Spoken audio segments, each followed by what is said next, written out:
What is going on, everybody? How are we doing today? As usual, hope we're doing well. What is going on, Zachary Vered?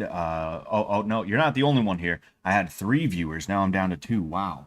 We're doing those Mr. Beast numbers here. What is going on, Joe Buttslasher? I'm sure you just popped in to say Zach smells. When I read that, I kind of chuckled to myself because I was thinking about that episode of SpongeBob where they see the graffiti and stuff like that, and that teaches them about sentence enhancers, as they were calling them. And somebody said, "Mr. Krabs smells," and SpongeBob was like, "Oh, I'll fix that." And he says, "Good" on it, and that made me chuckle, just a little bit. But today is a Sunday. Look, I know I've been discombobulated this entire year, right? It is what it is, you know. Like I got shit going on, but Sundays are about to become a little bit more discombobulated because I'm in a situation where I'm going to church, and church kind of breaks up the day, and then I'm sitting here and I'm trying to figure out how I'm gonna be able to stream on a Sunday, knowing that I'm about to have work. Work is starting back up for me soon, like really soon. So it's gonna be weird trying to stream later on a Sunday. So I'm probably gonna have to do streams on. Excuse me. I'm probably gonna have to start doing streams on what day? What day? Sunday. I'm gonna have to start doing streams in the afternoons on Sundays, probably around this time if I have the ability to do so. But I guess we will wait and see. Smart Moron, what is going on, my friend? Did you see the Hernandez versus Dolidze finish? One of the most disrespectful chokes I've ever seen. No, but now I'm curious about it. What Hernandez Dolidze.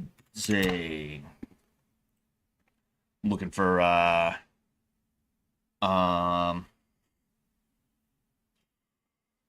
looking to try and see the finish. Is this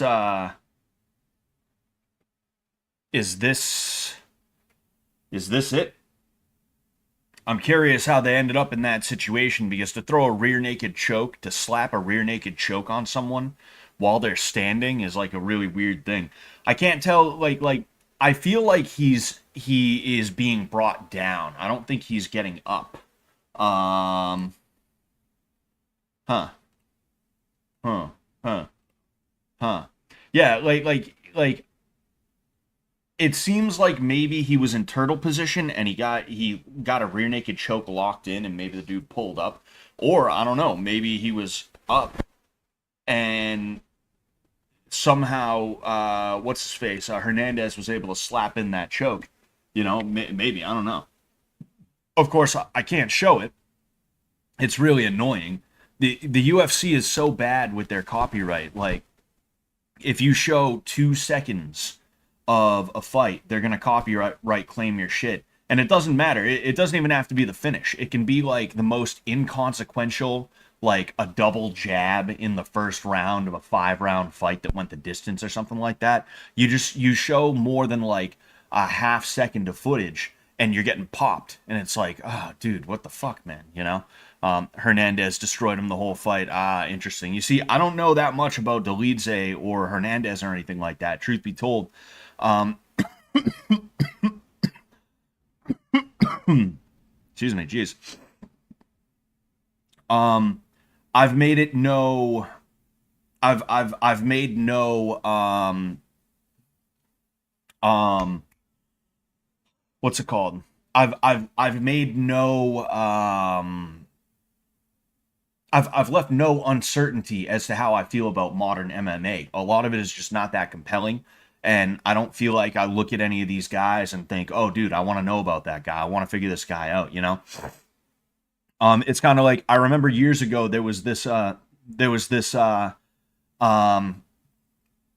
remember years ago, there was this post. It was about like the Bachelorette or something like that. And it was all the same fucking guy. Let's see if I can find it, right? Let's see if I can find it.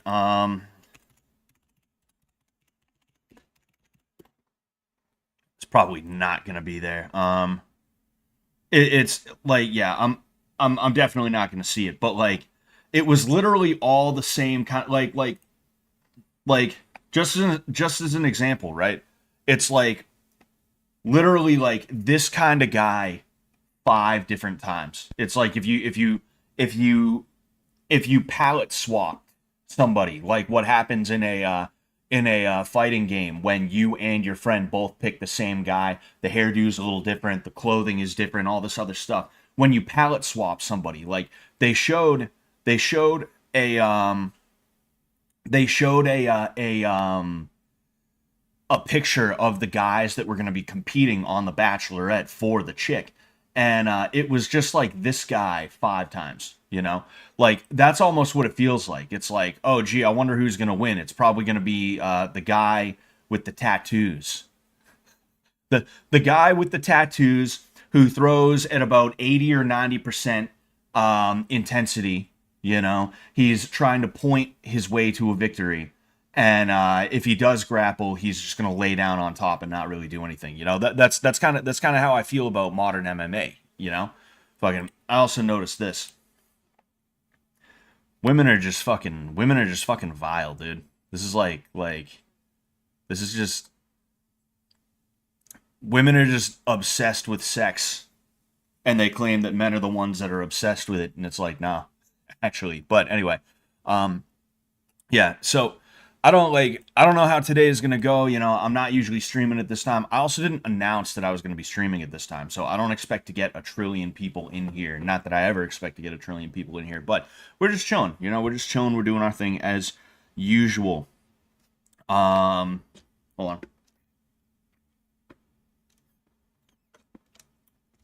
My phone broke yesterday, and I had to get it repaired. That was that was really annoying. I had to use an old phone for a while, but I got it repaired. So that's the important thing. I finally got finished watching King of the Hill. I got done watching the King of the Hill reboot, and I have to say it was pretty good. I was not expecting it to be the best thing that I've ever seen, if I'm being honest with you. I wasn't expecting it to be that good, but it was actually pretty good. Yeah, like people get upset about the voice changes and stuff like that, and I understand why. Like, it was really weird and annoying having to listen to Khan's voice, having to listen to the guy who played Khan for a long time. He got kicked out of that role, and he got put into the place of Dale, because Dale's voice actor died, in addition to a few other people who were affiliated with the show. Brittany Murphy, Tom Petty, stuff like that. Thoughts on the masculinity Andrew Tate episode. I was actually going to talk about that specifically as one point. But like overall, I think it was good. I think it was really good. I think it was better than I expected. The animation was annoying. It felt like I was watching F is for Family. And the thing is, like any like that's the thing about streaming content, is that streaming platforms are like, especially like Hulu and stuff like that, Hulu and Netflix, they're gonna be worse than even like old TV executives and stuff like that. Everything is just done for pennies on the dollar at all times, and because of that, they did the F is for Family style. I don't know. I should probably talk to Arie about that. He would probably know what it's called, but the first example of that kind of not acting, animation that I saw was F is for Family, and I'm sure it was around before that, but like when I think of that kind of animation, I think of F is for Family, which I liked F is for Family. I didn't hate F is for Family, but the animation was a little like, and to see King of the Hill be forced into that bucket, to be forced into that box, is like, oh dude, that fucking sucks, man. Fuck, dude, fuck that, fuck this shit. But yeah, Flash animation. Is it actually Flash animation?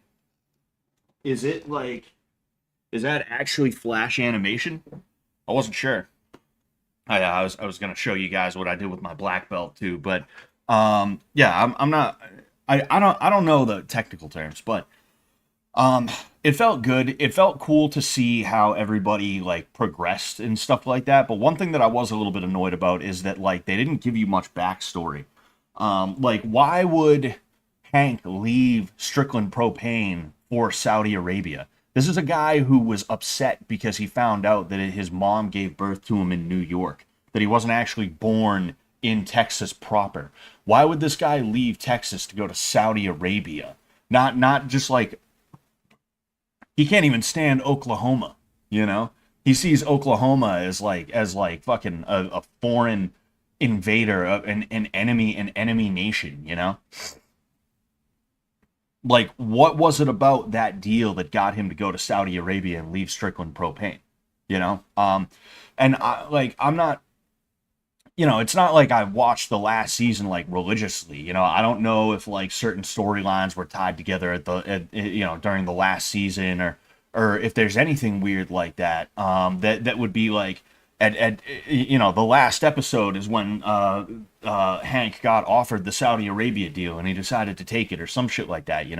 Like what happened with Bobby. Because it seems like Bobby didn't go to Saudi Arabia. He doesn't talk about, oh, remember back in Saudi Arabia when I was 15 and I fucked Saudi bitch. Like he doesn't talk like that. It seems like he was left behind in America. Like what happened there? Why and how did Bobby and Connie break up all those years ago? It's like there's a lot of things I wish they talked about, a lot of things I wish they answered, and then no Lucky and Luann at all. They don't even get mentioned. There isn't like oh, we're back in America. We'll have to check in on Lucky and Luann, and like they couldn't even cop out of it by being like, oh, Lucky and Luann are still traveling the world, and we may not be able to get in touch with them. We can't call them. We can only send them letters. So. We'll send them a letter and we'll wait for one to come back. And then like a letter comes back and it's like, dear Aunt Peg and Uncle Hank, like we're in Tibet right now and it's great. We're chilling with the Dalai Lama, or whatever. The Dalai Lama isn't actually in Tibet, but you get the point. Like it would have been nice to have something like that, But overall, I was pretty happy with what it was. I had a good time watching it. It was fun to watch. It was fun to watch. Regardless of whether it's like technically good or bad, it was fun to watch, and I think that's the thing that's most important. Talking about the Andrew Tate thing, though, I found that to be interesting, and I'm no fan of Tate. I'm no fan of Andrew Tate.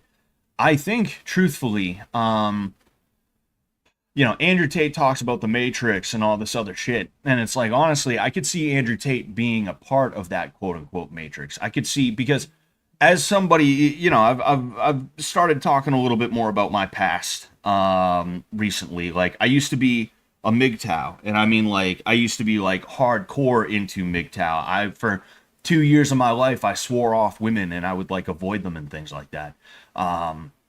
It's not that I wouldn't talk to them about anything. If I was at the grocery store and there was a woman in the checkout lane checking out the fucking groceries, it's not like I'd be like, oh, damn it, and then go put everything back and leave.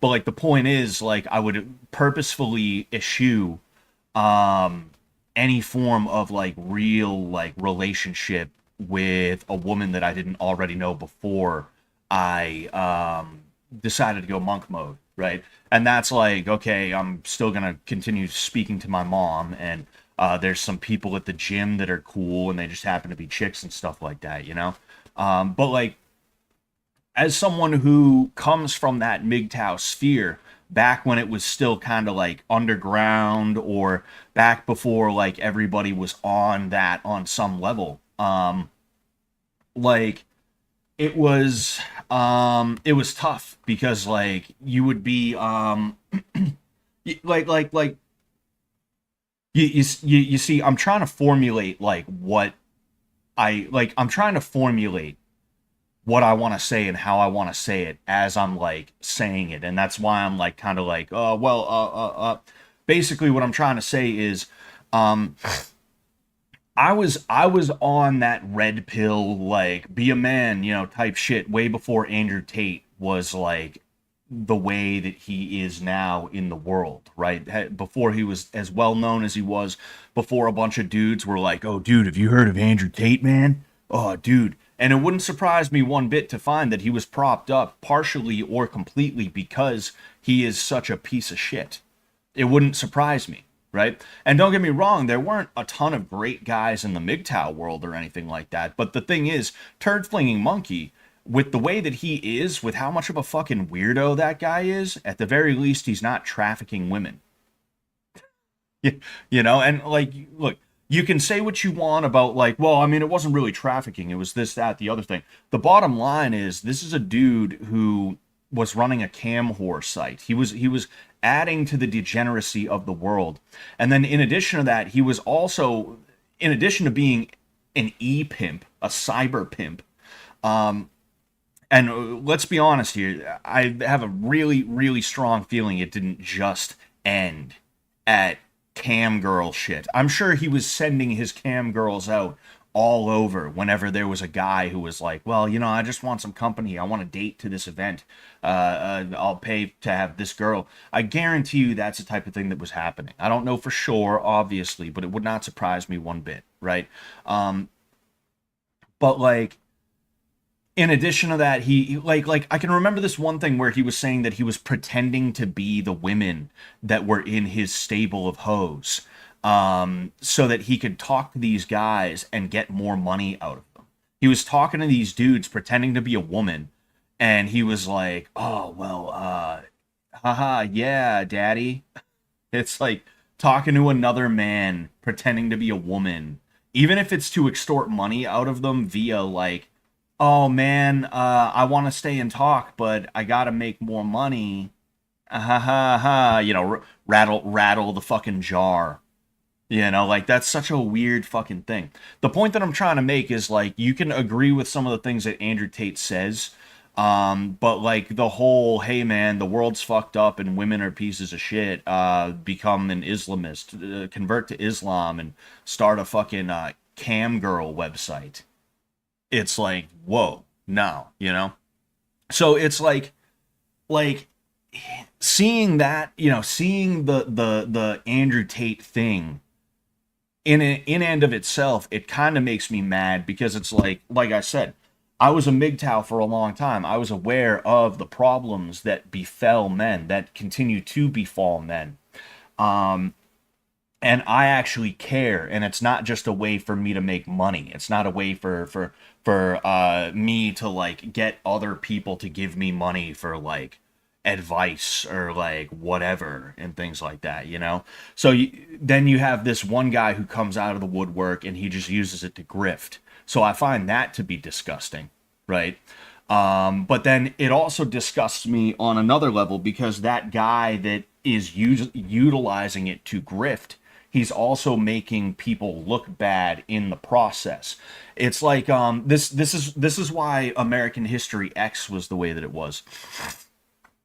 Excuse me. You know, they had Derek Vineyard go on rants that like are 100% true, talking about how the American dream is dying, talking about how we're importing people from cultures that are not compatible with us, and those people that we're importing, they're importing more people in one way or another, right? Like Derek Vineyard going on those rants, it's a specific tactical play made by the people who are trying to ruin the country in the first place, because the idea is you're having an unreasonable person or someone who is presented to you as unreasonable say reasonable things, so that instead of listening to what they're saying, you just always go back to, yes, but this guy is a neo-Nazi. He even has a swastika tattooed on his fucking breast, on his titty. He has a titty swastika. So because of that, you're like, no, I'm not going to entertain what he's saying, even though what he's saying makes sense and it's true and it's honest, you know? And I think that's kind of the situation with Andrew Tate is like, there's going to be a lot of kids, a lot of dudes that identify with him in one way or another. And they're going to be willing to overlook that and stuff like that. But it's not going to be nearly enough to actually make a dent in anything that's going on. And what's going to happen is the rest of the people out there are going to look at him and they're going to be like, oh, what's he saying about how men are undervalued today? And this is a guy who is an alleged sex trafficker or something like that. Oof, I ain't listening to that guy. Whatever he says must be wrong. It must be foolish and it must be bad. So, Yeah, no, I don't actually think men are undervalued and are abused by society and things like that. I don't actually think that's true. I think that's false, actually. Like, that's what Andrew Tate is. You know, I'm having a hard time verbalizing the things that I know, the things that I think and feel about this, and I apologize for that. Oh, excuse me. I planned on talking about the Andrew Tate thing, but I didn't put a lot of thought into what I was going to say and how I was going to say it, so I'm like, you know. But the bottom line is Andrew Tate, in my opinion, is a grifter who utilizes standpoints and knowledge and all of this other stuff as a means to make money as opposed to actually changing the world. And his fame is predicated on him being that kind of guy, because now anybody who hears anything that he says that is true, they're going to think, yeah, but that's Andrew Tate, so it must not be true. So then when someone like me says something that is like what he says, someone who, yeah, I'm definitely not perfect. I make mistakes, but I'm not running a fucking cam girl website pretending to be those girls to scam men out of money, you know? They're just going to assume, oh no, this guy is just like Andrew Tate that way, you know? It's just disgusting to me. It's gross. And it's gross, it's reductive. And it is a means of preserving the status quo, you know? It's a means of preserving the status quo. But thank you very much, the Jack 'em Up Kid, for the what's it called, for the memberships. I appreciate that, man. Thank you so much. It's actually just in time. Oh, hold on, no, one sec. It's actually just in time because I'm going to be releasing some videos over the next month or so, talking about a bunch of different stuff. I was going to talk about that in a second. You know, I want to read the whatever it's called though. Thank you very much though, the Jack 'em Up Kid, for the memberships, for gifting the memberships.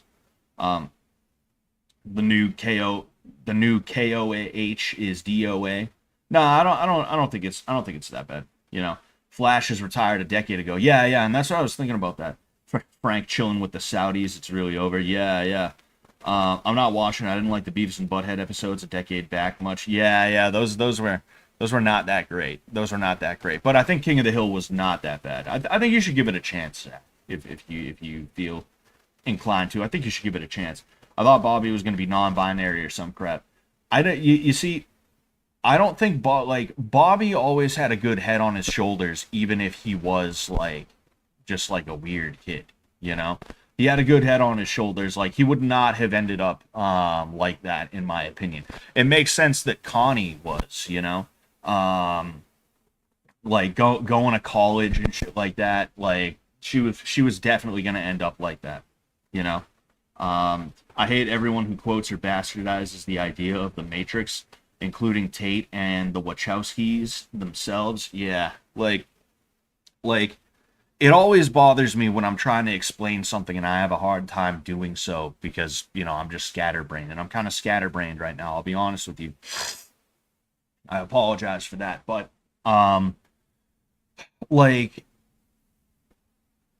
I just don't think Tate is the guy that everybody wants him to be. I think after years and years of men being told that they're bad just for being men, just because they were born with a penis, a dick and balls and stuff like that, I think that a backlash was always going to be what happens. There was always going to be a backlash to that. And I don't even think the backlash is like, I don't even think the backlash has happened in its entirety. I think Tate is just one example of a little bit of pushback against that whole masculinity is toxic idea. There's going to be a lot more, and it's going to be a lot more extreme, right?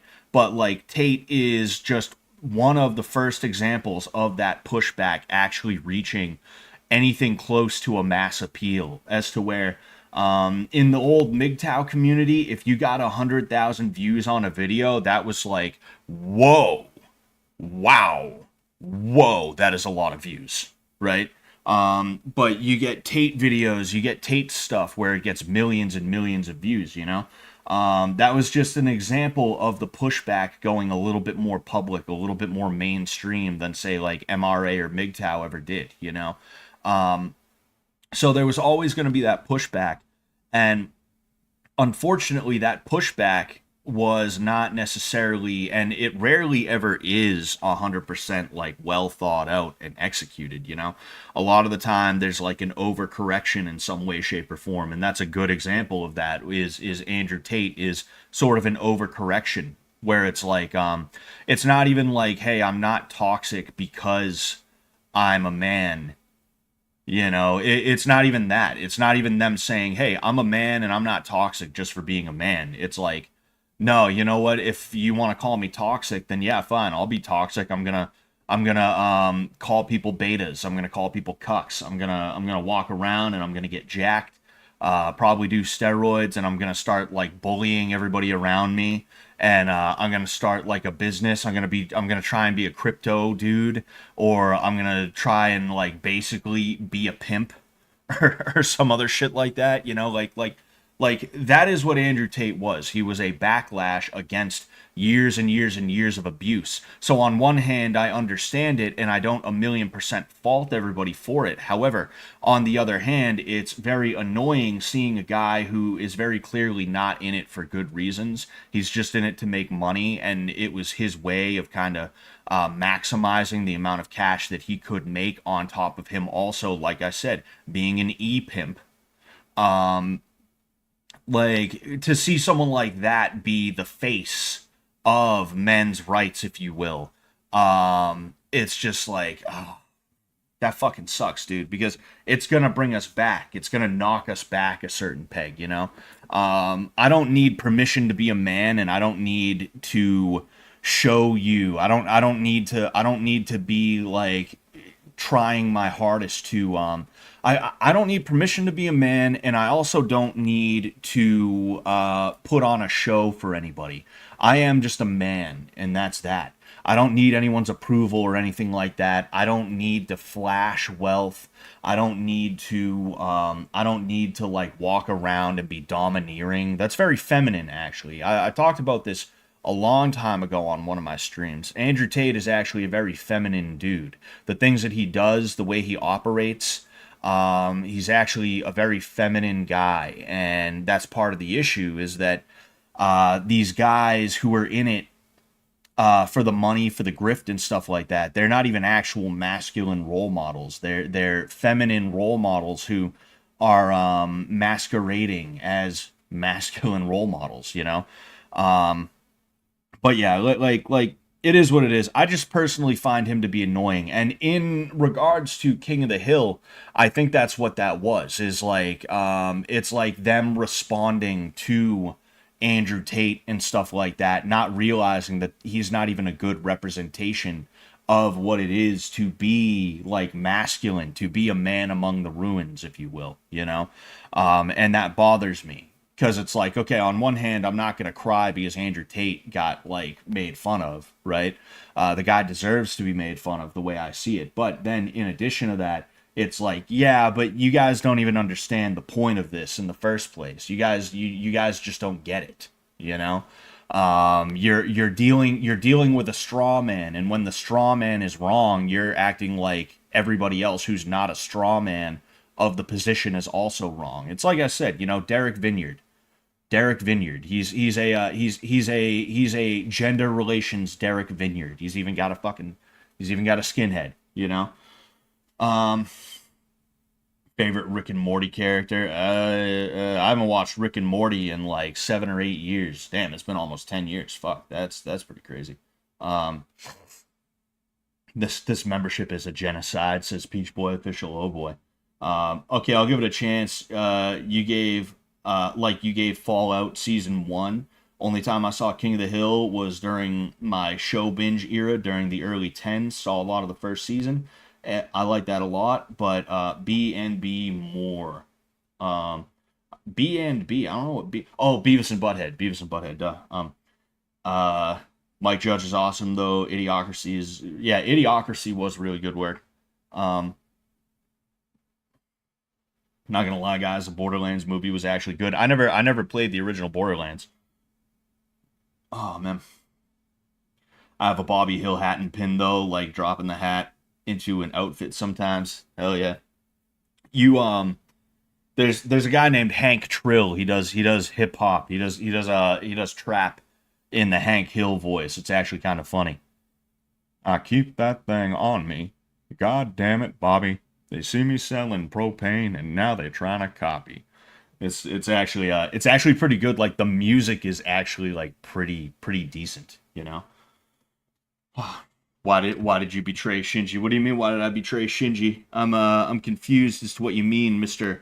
DJ Axel. Monkey business with DJ Axel. Oh, fucking A, dude. Son of a bitch.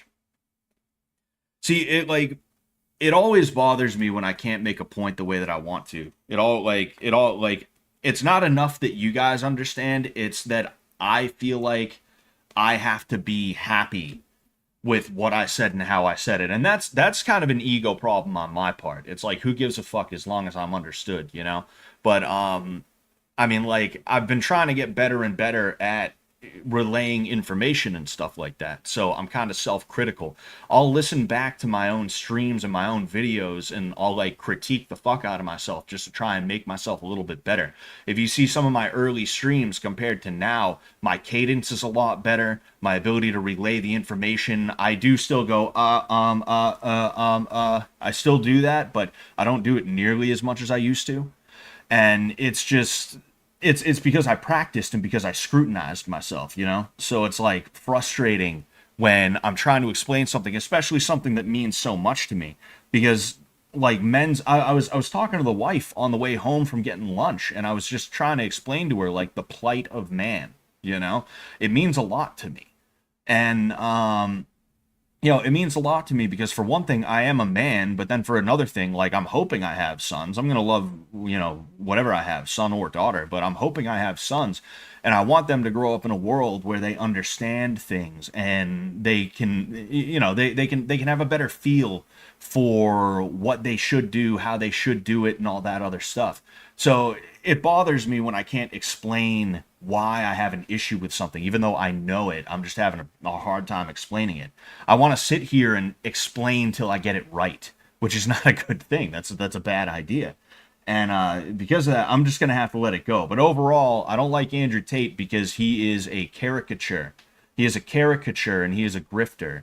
And his entire thing is convert to Islam for the bitches and hoes. You need to convert to Islam because that's going to help you in America, I guess, even though that literally doesn't matter at all. Start up a cam girl thing. It's like that's not actual red pill knowledge. That's not like knowledge that's going to help you with dealing with the sexes and stuff like that. It's just going to make you into a fucking a word that I can't say. It's going to make you into a fad. You're going to be a fad, and that's what Andrew Tate is. He's a fad. But yeah, anyway. Um, you had Shinji on and fucked with him. It was pretty gross. He deserved a good payday and was the fan favorite, yet you had him on and you just treated him like a joke. What do you mean? That was Shinji's idea. That was literally Shinji's idea. I wanted to stream with Shinji, and I was like, hey, so like what are we gonna do? And he said, you should have me on and just like be an asshole. I forget exactly what he said. I want to see if I can track it down. I forget if he's made a new whatever, but I'm gonna see if I can. I forget what his Twitter is the issue. Or hold on. Yeah, no, it's like hentai something, right? Is it like yes, hentai theory. Um um I uh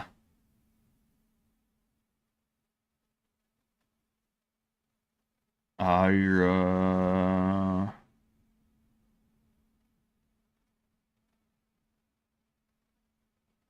sorry, one sec.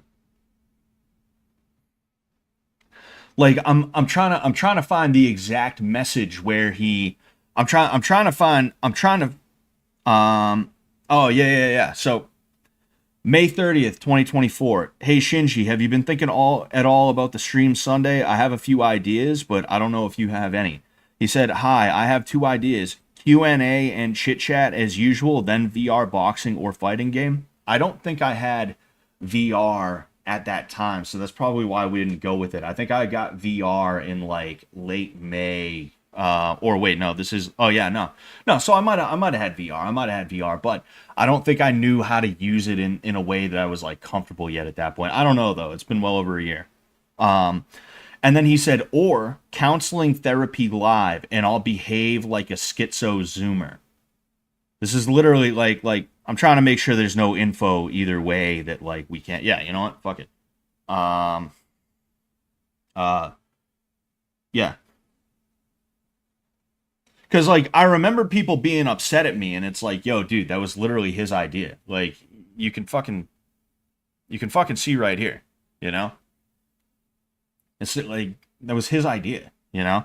And I said that live therapy one sounds funny as hell, but I don't know if we would have enough time to develop it out into what it could be. I would be willing to try it if we had more time to prepare, though. That's a good idea. And I said, oh yeah, and I said we could do Q&A and then VR gaming if you want. And then he sent me from Very Well Mind 10 common therapist questions. So like literally I was like, nah, actually let's not go with that. And he was like, no, let's do it. He said, you can ask me like this, but I'm not sure how long it's gonna last. And I said, did you want to do that as like an opening skit sort of? And he said, I did not think about the details, but I am confident I can stay in schizo mode for an hour. So I think the opening skit is a good idea. Then we can move to the Q&A. And I said, sounds good. I'll get my thumbnail guy to make one for the stream. And he said, thank you. And I said, no problem, man. And then at that point, we kept like, we just kept developing out the idea. So like that was like annoying that I was being accused of something that was not true. And even more than it not being true, it wasn't even my idea. I was like, why don't we do the other thing? And then he was like, nah, here, we'll do it this way. And then we just kept on like workshopping the idea. That was like annoying, you know. It's like, all right, bro, you know. Um, Shinji is fine. He's selling bikini bottoms with his face on them and shit. Yeah. I think Shinji's doing all right. You know, I was a little bit upset. Not like upset, but I was a little like, oh man, because I guess he was in Boston, and I would have loved to hang out with Shinji when he was in Boston. You know, I just think he was busy and he didn't hit me up. You know, what's it called? Beavis and Butthead Do America is my second favorite. Um, Improving your elocution. Yes. I don't know exactly what elocution is, but it sounds like what I think it is. So I'm just gonna trust it. I'm gonna trust it. Yeah, Beavis and Butthead Do America was actually a really good movie. You know, that was a good way to kind of cap off Beavis and Butthead. You know, the issue is like, I think that what's his face, it's like if, it's like if Woody Allen tried to do movies nowadays. I'm not really familiar with Woody Allen, right? But to my understanding, his comedy is kind of like the type of comedy that would really only work back when he was in like back when it was like what decade was he really big in? Woody Allen. Oh, excuse me. Uh, Years active 1956 to present, right? Like let's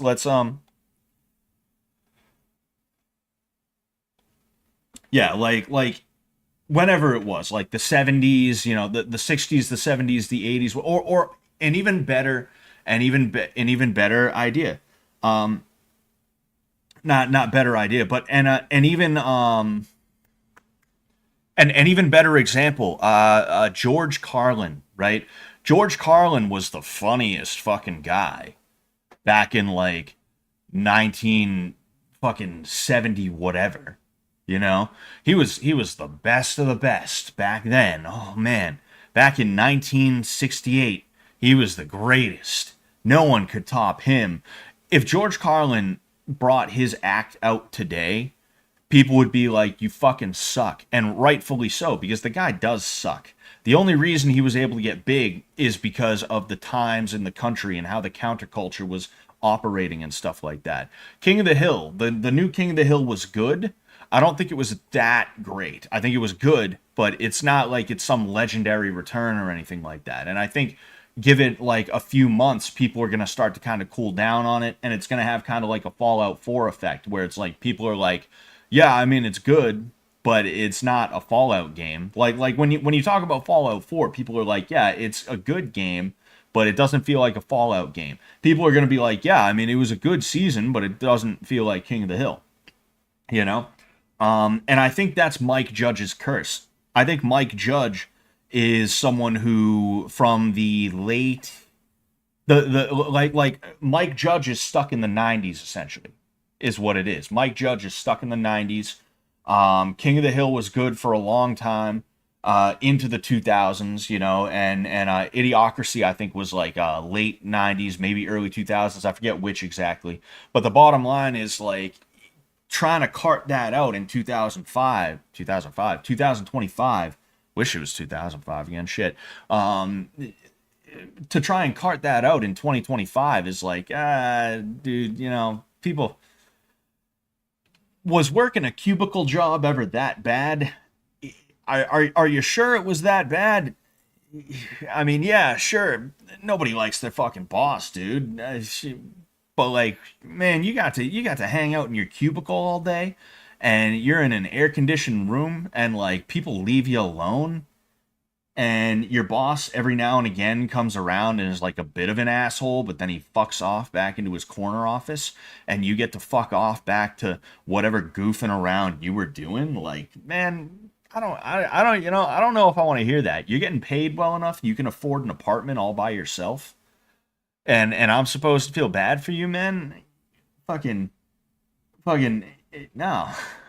I'm forced to live 3 or 4 to an apartment, 3 or 4 to a 2-bedroom apartment, and I'm making well over minimum wage. Like, I'm supposed to feel bad for you? Like, that's kind of what it is. Is like, this feels out of touch, you know? George Carlin be like, religion sucks, whites suck, immigration good, government corrupt.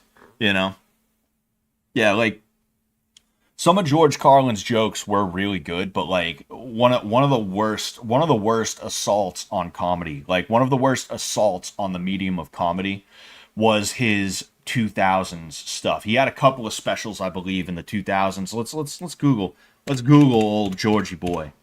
Let's Google old George of the Jungle. Fucking He had a couple of internet hoaxes. Interesting. Many quotations have been falsely attributed to Carlin, including various joke lists, rants, and other pieces. The website Snopes, which debunks urban legends and myths, have addressed these hoaxes. Many of them contain material that runs counter to Carlin's viewpoints. That's funny as shit, especially hostile towards racial groups, gay people, women, the homeless, and other targets. That's kind of funny. I want to see those. Carlin was aware of this and debunked the quotes, writing on the website, Here's a rule of thumb, folks. Nothing you see on the internet is mine unless it comes from one of my albums, books, HBO specials, or appeared on my website. It bothers me that some people might believe that I would be capable of writing some of this stuff. In 2011, Weird Al Yankovic referenced the hoaxes in his song Stop Forwarding That Crap to Me with the lyric, and by the way, your quotes from George Carlin aren't really George Carlin. Anyway, 2020, what? Oh, damn, that's pretty fucking crazy. Anyway, filmography. You see, I'm looking for I'm looking for like a list of his specials. Yes, you see, like You Are All Diseased. Like I think this is the big one. Right? But like from here all the way down to here, and I don't know about all this, you know, like I'm sure there's plenty of this, right? That is the same, but like from here all the way until he fucking died is like it's just him on stage giving like a fucking sermon. That's all it is. It's not, there's no comedy, there's no jokes. He's just like, and Republicans are anti-woman is what they are. And if you don't support abortion, then that means you want women to die, fucko. Like that's all he's doing. He's literally just like, it's like being at Thanksgiving with an even more insufferable version of your liberal fucking aunt or uncle or something like that. And it's like you're just watching it and you're hoping and praying that like one of the lights was not fitted properly and that it's gonna fucking come unscrewed and it's gonna fall down and it's just gonna crush him. And you're just gonna see his arms sticking out from under it, like twitching. Like that would be the funniest thing. That would be the only funny thing that could happen in any of those fucking specials, you know? And it's just like, oh my gosh, dude, get the fuck out of here, you know? Like Carlin could have only existed in the 70s. That's the only time he could have existed. If he was born a couple of decades later, a couple of decades sooner, he would have been a nobody. He would have been scraping gum from underneath desks at a school. He would have been sweeping the streets with a garden rake is what he would have been doing, you know? And he would have deserved it because he was just like a fucking shit guy, dude. He was just dog shit, bro, you know? And like he's probably not in heaven. I would never wish hell on anybody. But I also don't have to be like, oh, but he's in hell. Oh, it's like, yeah, well, I mean, what do you expect? You know? I hope he didn't get sent to hell. I hope God was like, hey, you know what, George, those comedy specials could have used a little bit of work. It's all right, though. No hard feelings. You didn't know what you were doing, so, you know, go ahead on in. I'm hoping and praying that's what happened to him. Because, like I said, I would never wish hell on anybody. But, like, wouldn't surprise me. Wouldn't surprise me if he's looking up at us right now, going, ah! You know, it's like fuck, man.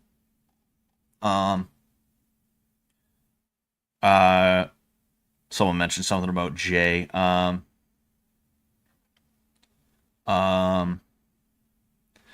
The VR streams were good because you got to work out, and I always waiting for him to break the mirror. Yeah, we'll have to do another VR stream at some point. They have multiplayer. They have multiplayer in Thrill of the Fight now. I think it's Thrill of the Fight 2. I don't know if it's like online multiplayer or I mean it's online multiplayer obviously, but I don't know if you can do like matchmaking or if you have to stream not stream, but if you have to connect with somebody else specifically, you know. Maybe me and Greg can do it or something. I don't know. Okay, you got me. Damn, I thought that stream was real. F me, dude. All right, I genuinely thought you were a massive D-head. After that, LOL, OMG. Yeah, don't believe everything you see on the fucking internet, dude. You know? I mean, as you can see, you can't believe everything George Carlin apparently said on the internet. Oh, man. Anyway,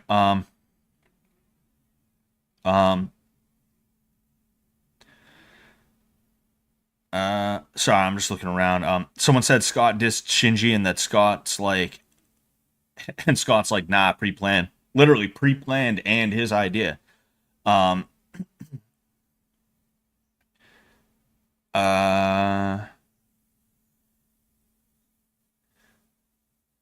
I'm just looking around at what I missed, you know. How come gay guy only shows up when it's time to gossip? Well, because he's a gay guy. Gay guys and gossip are like fucking milk and cookies, dude. Scott pale as hell today, yeah. Apparently red as hell. Well, it's because I usually stream at night. The sun's actually out right now, so you can see me in all of my glory, in all of my glory. Oh wait, Jay took down his video, right? Never mind. What were you saying in the first place? About Jay. I guess like when I make fun of Jay Dyer, a lot of the time it's in jest. I don't actually hate the guy, and I'm not like obsessed with him or anything like that. Although like I do feel some type of way about some of the tactics he utilized and stuff like that. I don't think it's worth it to hate a guy like that. I don't think it's really worth it to hate anybody necessarily. You know, even like a Hassan Piker type dude. But like somebody actually hit me up and said that in the middle of one of his streams he actually affirmed what I was saying in that debate that we got into. Even calling it a debate, in that shouting match we got into. Because my whole standpoint was, hey, you don't need to sit here fucking arguing with everybody all the time. It's better to change the world via culture, because that's what happened with the baby boomer generation. Is they got a taste of acid, they got a taste of rock and roll, and all of a sudden they're listening to their commie professors talk about, well, actually, capitalism's bad, and so is religion, and so is anything American, actually. We should just be Soviets or Cubans or Chinese or something like that. They're actually a lot better than us. The nations that in the last 100 years have killed more people than any war. I don't know about any war. I would assume World War II has probably killed more people than the Great Leap Forward and stuff like that. But you get the point that I'm trying to make, right? Any religious war, communism has killed way more people than all of the religious wars combined in the history of the world. And communism hasn't even been around for 200 years yet. Did you guys know that? It's crazy, you know? And it makes sense when you actually start to think about it, because we didn't used to have 8 billion people in the world. You know, like we didn't used to have cities with millions and millions and millions of people in them and things like that, you know? Excuse me. But like, so for communism to have killed more people than all of the religious wars combined, and then the communists are like, you know, world peace would be achieved if we just got rid of religion. It's like, shit. Holy fuck, man. They don't even know. They don't even know. But, fuck, what was I even talking about? Oh, yeah. But the bottom line is, I think it's funny that like months down the road, all of a sudden Jay is agreeing with me, and he probably doesn't even remember or realize it, you know, because that's the way that it is when you're a debate bro. Is like it's like drinking beers. Like, I got drunk last night on some Ciroc, you know. I'm just sitting here with the wife. We're just fucking, you know, drinking Ciroc and fruit punch, and that Ciroc doesn't matter to me now. I'm not drunk anymore. Last night was last night. Tonight, if I could drink a little bit, yeah, I probably would.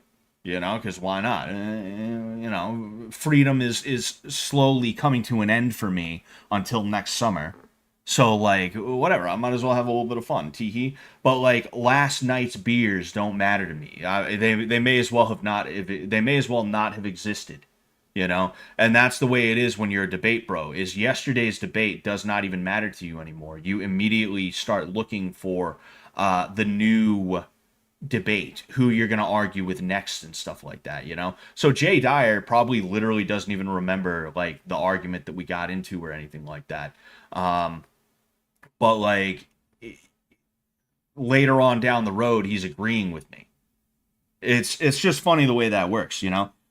I want to, like, I want to track down the exact moment where he said it, because I want to be able to confirm for myself. But somebody hit me up and said, "Hey, I was watching one of Jay's streams, and on that stream, he said it's better to affect the culture than it is to sit here arguing all day." You know, and that was like, oh, nice, good to see he agrees. Fallout is basically steampunk. You take that back, Peach Boy. You take that back right now. It's not steampunk, it's retrofuturism, okay? It's different. I try playing Fallout 3 every 12 months, and remember, Bethesda is top 1 worst groups of developers to make a AAA game. Are they? I feel like there's probably worse, but yeah, they have gotten pretty bad. They have gotten pretty bad. You know, my parents got to see Carlin before he died, and I got to see Gottfried before he died. Oh man, Gottfried is pretty cool. Seeing Gilbert Gottfried. He was the voice of a generation. Voice of a generation. I had to walk three miles over gravel butt naked to play it. Oh man, that sounds like a good time, Davor. Um, I've never played Fallout 1 or Fallout 2. I don't feel much inclined. Dude, honestly, you should give it a try. And when I say give it a try, I don't mean boot it up and play for an hour or two. Boot it up, play like on a day where you're like, fuck it, I have an extra like 12 hours. Dedicate like 6 of those hours to playing Fallout 1 and you will be hooked, right? If you have to, you can divide it up. You can play a few hours one day, a few hours the next day, but play enough as to where you start to get the hang of it. Because the thing about Fallout 1 and Fallout 2, just like with Morrowind, right? Although Morrowind, I'm almost done with Morrowind for the most part. I like it. I don't love it. I'll be honest with you. But um, with Fallout 1 and Fallout 2, give yourself enough time to actually develop your character a little bit, and all of a sudden things start falling into place, and you can really, really get into it. And I promise you, you will be up till like 4, 5, 6 a.m. You're like, Friday night, let's play some games. Fuck it, I'll play Fallout 1. Scott told me I should give it a try. You'll be up until the sun comes up, and you'll be like, oh shit, damn, the sun's coming out. I should probably get some sleep in like 20 minutes. It's 10 a.m. now. It's 10 a.m. and you're like, oh shit, damn. Now I really got to get off, and then you get off and you go to bed. Like I promise you, I was talking about it with my wife last night. By the way, speaking of jokes people didn't get, the divorce thing was a joke. That was a joke. I don't know how many of you guys were here about a week ago when Zach, I think it was Zach. I think it was Zach suggested to me that I should tell people I was getting divorced underneath that tweet that went viral a couple of weeks ago. Now that was a joke, obviously, but some people really seem to think it was. Somebody even gave me $10 for that, and like if that guy like. If you're out there, guy that gave me $10 because he thought I was getting divorced, if you want that $10 back, just hit me up. It's all good. I'll give it to you. No questions asked. Well, no questions asked, meaning like if you can prove you're the one who gave me the tenner, then I'll send it right back to you. All right, you ain't got to worry. You know, thank you for your support. I don't want to just take your money under false pretenses and turn around and be like, yeah, it's mine now. It's not. If you want it back, let me know. I don't even remember who it was who gave it to me. But anyway. Oh yeah, I was talking about it with the wife last night though, right? Like we were watching here's what it was. We were watching Happy Gilmore 2. And um it was weird because again, I was kind of drunk and I was like talking through most of the movie. So I feel like I didn't like watch it. I'm going to have to watch it again tonight, but I just was talking to the wife and I was like, man, it really sucks to see what the world used to be, you know? I feel like the 90s were probably the best decade to live through, you know? Specifically to be in your like 20s, it was probably the best decade to live through, you know? Like if I could go back and be born a little bit sooner, I would be born at a time where I could be a teenager in like the mid to late 80s and then in my 20s in the 90s and stuff like that, right? Because it just feels like that was probably the prime time when it comes to like being alive and like you know just like we had a certain amount of technology, but it hadn't completely taken over our lives yet, if it makes sense what I'm trying to say, you know.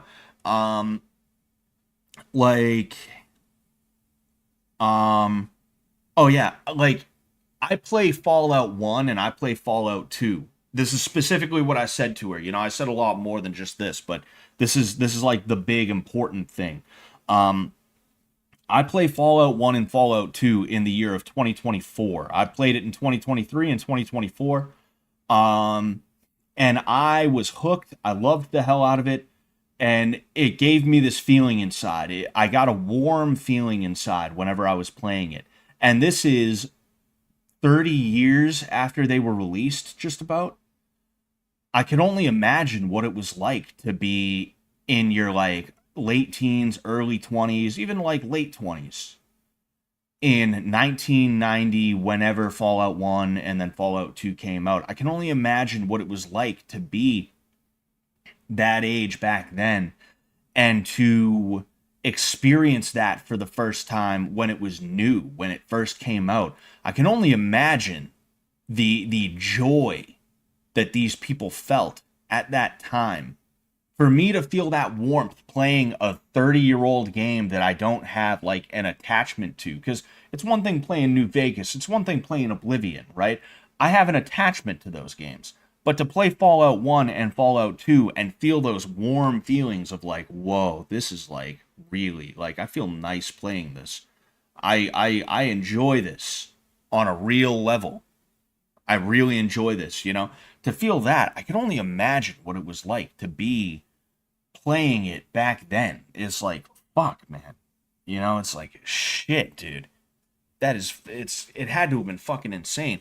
And the level of love and care that was put into those games.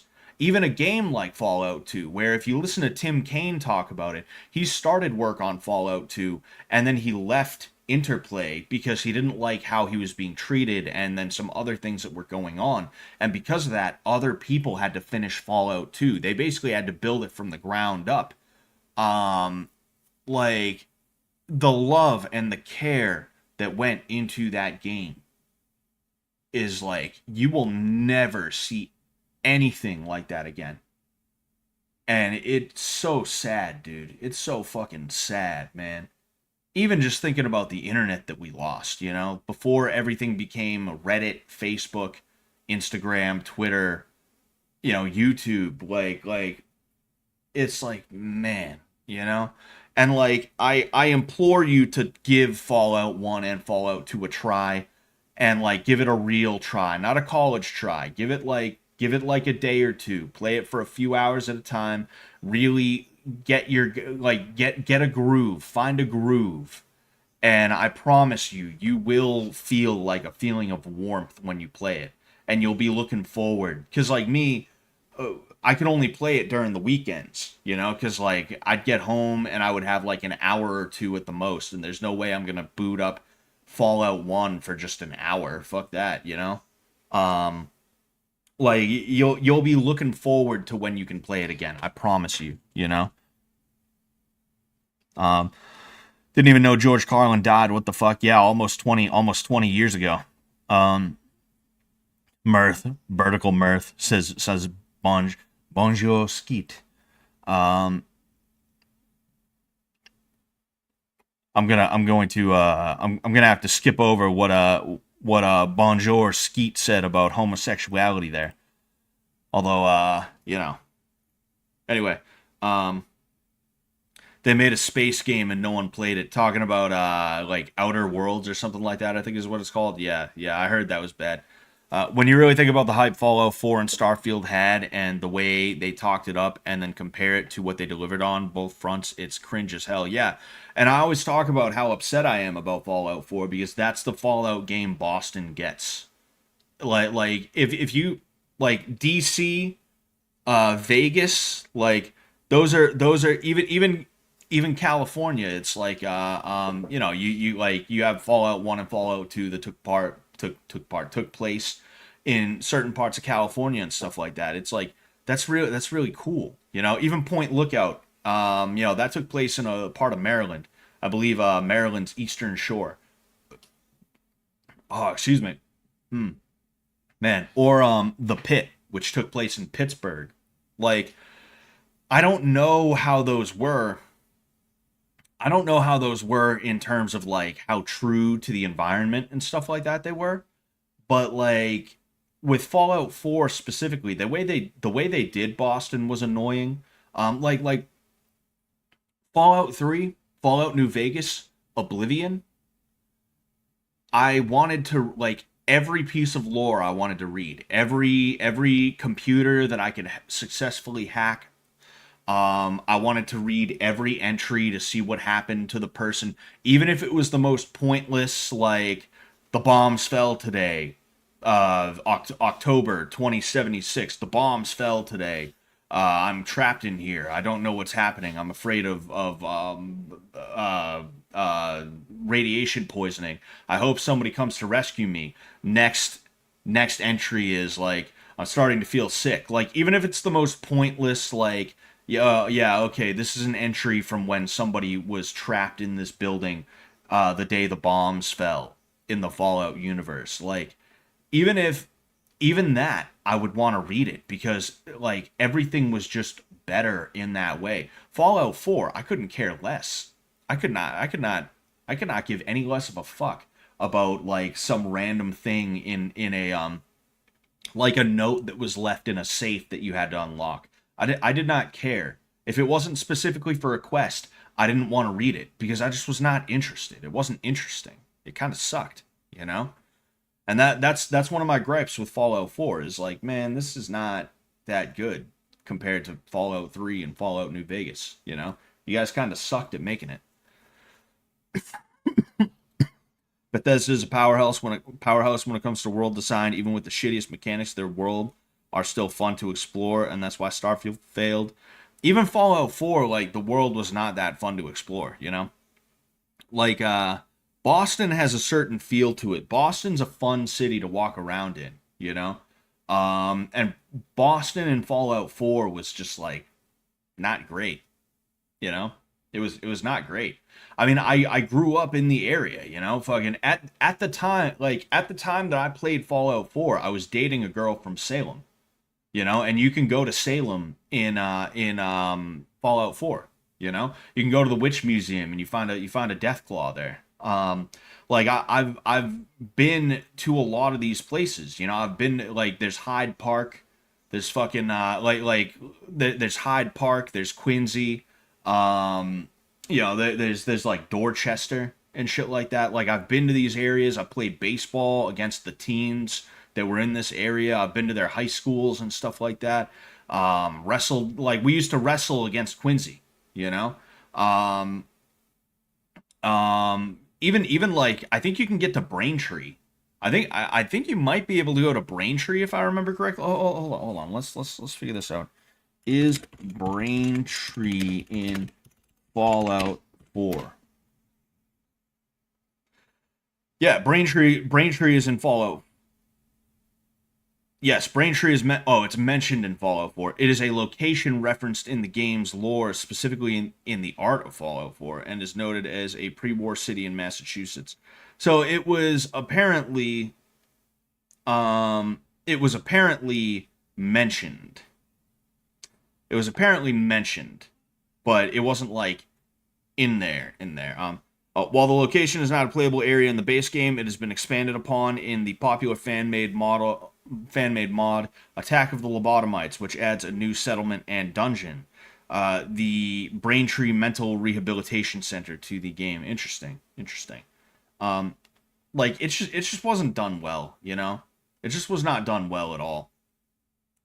They could have did better. They just didn't want to. Even fucking like even the Boston Common, like the way they did the Common was like disgusting. It was just bad, you know? It was like the Common is not that small. The Common is a huge park. You know, and then there's the public garden right next to it. It's like, man, that sucks, you know? I've watched videos of people praising it using examples like forks being thrown through a graded floor, showing that the people using the cafeteria were slobs or whatever. Oh, dude. Are you fucking kidding me, dude? Man. Anyway. Oh. I was like way scrolled up on the chat. There was a couple of other things I wanted to talk about too. One of them I wanted to show you what I got here. I forget if I showed you this already, but this is my this is my black belt. This is the one that I actually wear, you know, and I got it embroidered with this is the Sullivan Clan Shlugarum. The O'Sullivan Clan Shlugarum. It means the steady hand to victory. I was very happy. It's Lav Foishtanach Abu. I like it. I like it a lot. I'm glad I was able to do it. But I was only able to pick the thing back up on Friday. They took fucking 2 weeks to do this thing. And it's not like 2 weeks because they had to start and stop. It's like they just sat on my belt for 2 weeks. And then finally they were like, "Oh, hey, we're getting around to it now." And it's like, you guys fucking suck. You guys fucking suck. Uh what's up, Leprechaun? Sorry about your recency. What's recency? I'm confused as to what recency is, Skippy Dippy. Hope you're doing well though. Hope you're doing well. Yeah, I might as well. I'm gonna show you guys a thumbnail for something that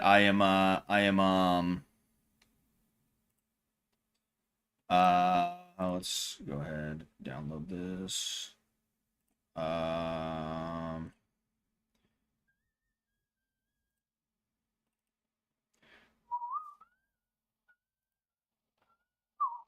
This is like I'm actually really happy with how this thumbnail came out.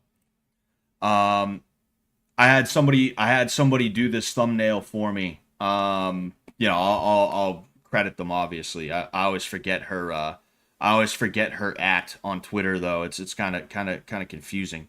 It's just a wee bit confusing. Um, it's at RarXzilla on Twitter, right? She doesn't want me using her real name, but cool chick, right?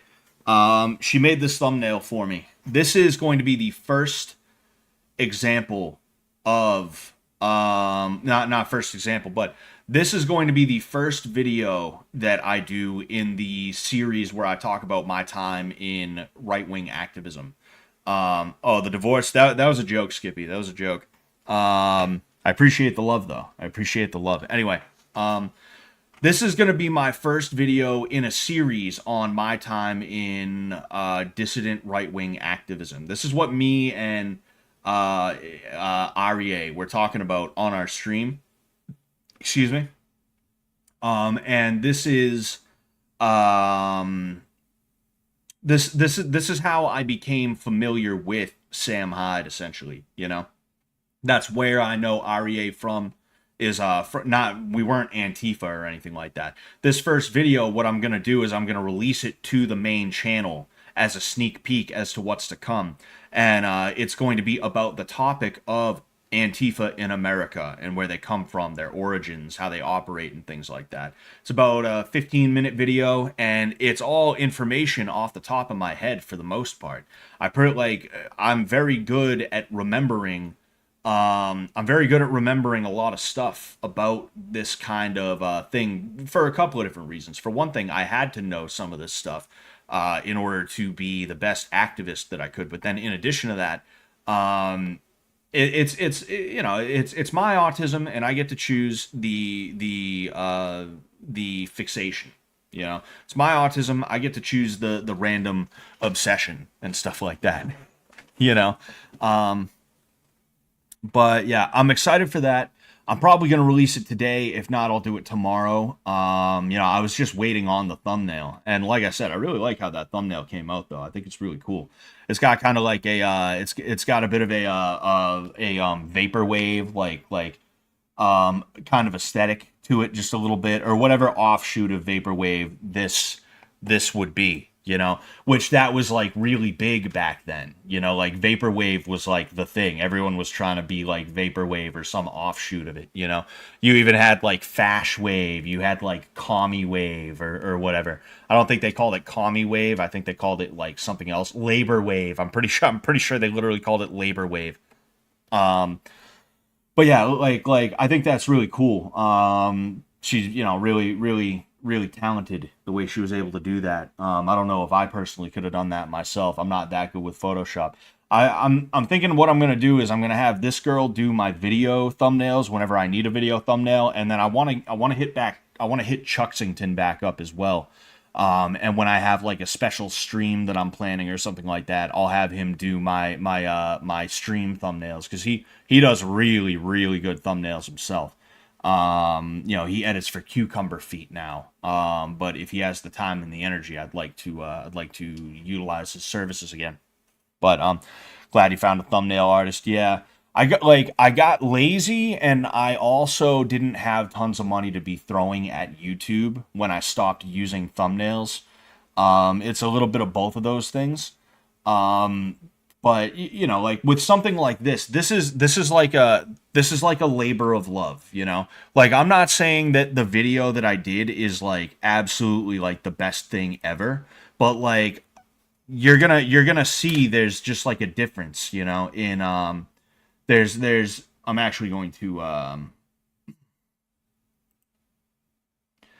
one moment.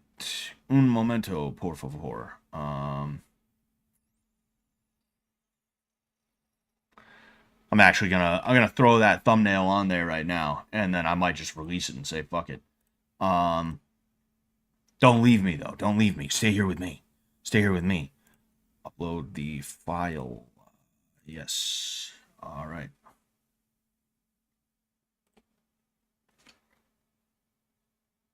And I'll release it officially after this. But yeah, the thumbnail is up. So most of this is going to be behind a paywall, and there's a couple of reasons for that. For one thing, even though I'm talking about it a little bit more publicly, I still don't want all of it out in the public or anything like that. You know, it's just like um I learned like I had a mentor when I got into this. We all had a mentor, you know, and like not all of us took what our mentor said very seriously. This is like an old head guy. Like this dude was an old head in the activist sphere. He was always involved in some kind of right-wing organizing and stuff like that. And he taught us a lot of good stuff to keep us on the right path so that we weren't going to get brought into a weird world of like darkness and like crime and shit like that, which is what happens sometimes. You know, but then also so that we wouldn't get like doxxed by the left wing or something like that, right? And even though we're at a point now where it's like, well, you know, whatever, shit like that doesn't happen in the way that it used to that much. And I've been out of the game for so long, it really doesn't even matter at this point. It's been almost 10 years since some of the stories that I'm going to be telling you guys, you know, which is so crazy to think about, you know, but like even with that, I still have that kind of in my head, like, nah, never show the power level, never take the mask off, keep the mask on, keep the power level hidden. You don't talk about it. You don't tell people shit. You don't talk about this stuff, you know. Um, Oh man, but I'm really excited for that. It is going to be behind the paywall. Some of you guys actually got gifted subs, you know, and it's going to be on Patreon and it's going to be on YouTube behind the YouTube paywall. So you know, for those of you that got gifted the subs by the Jack 'em Up kid, again, thank you very much, sir. I don't know if you're still watching. I appreciate you. You know, you're gonna be able to get access to the first paywalled video. That is gonna be there. Speaking of which, did I upload the paywall video to yes, actually. Um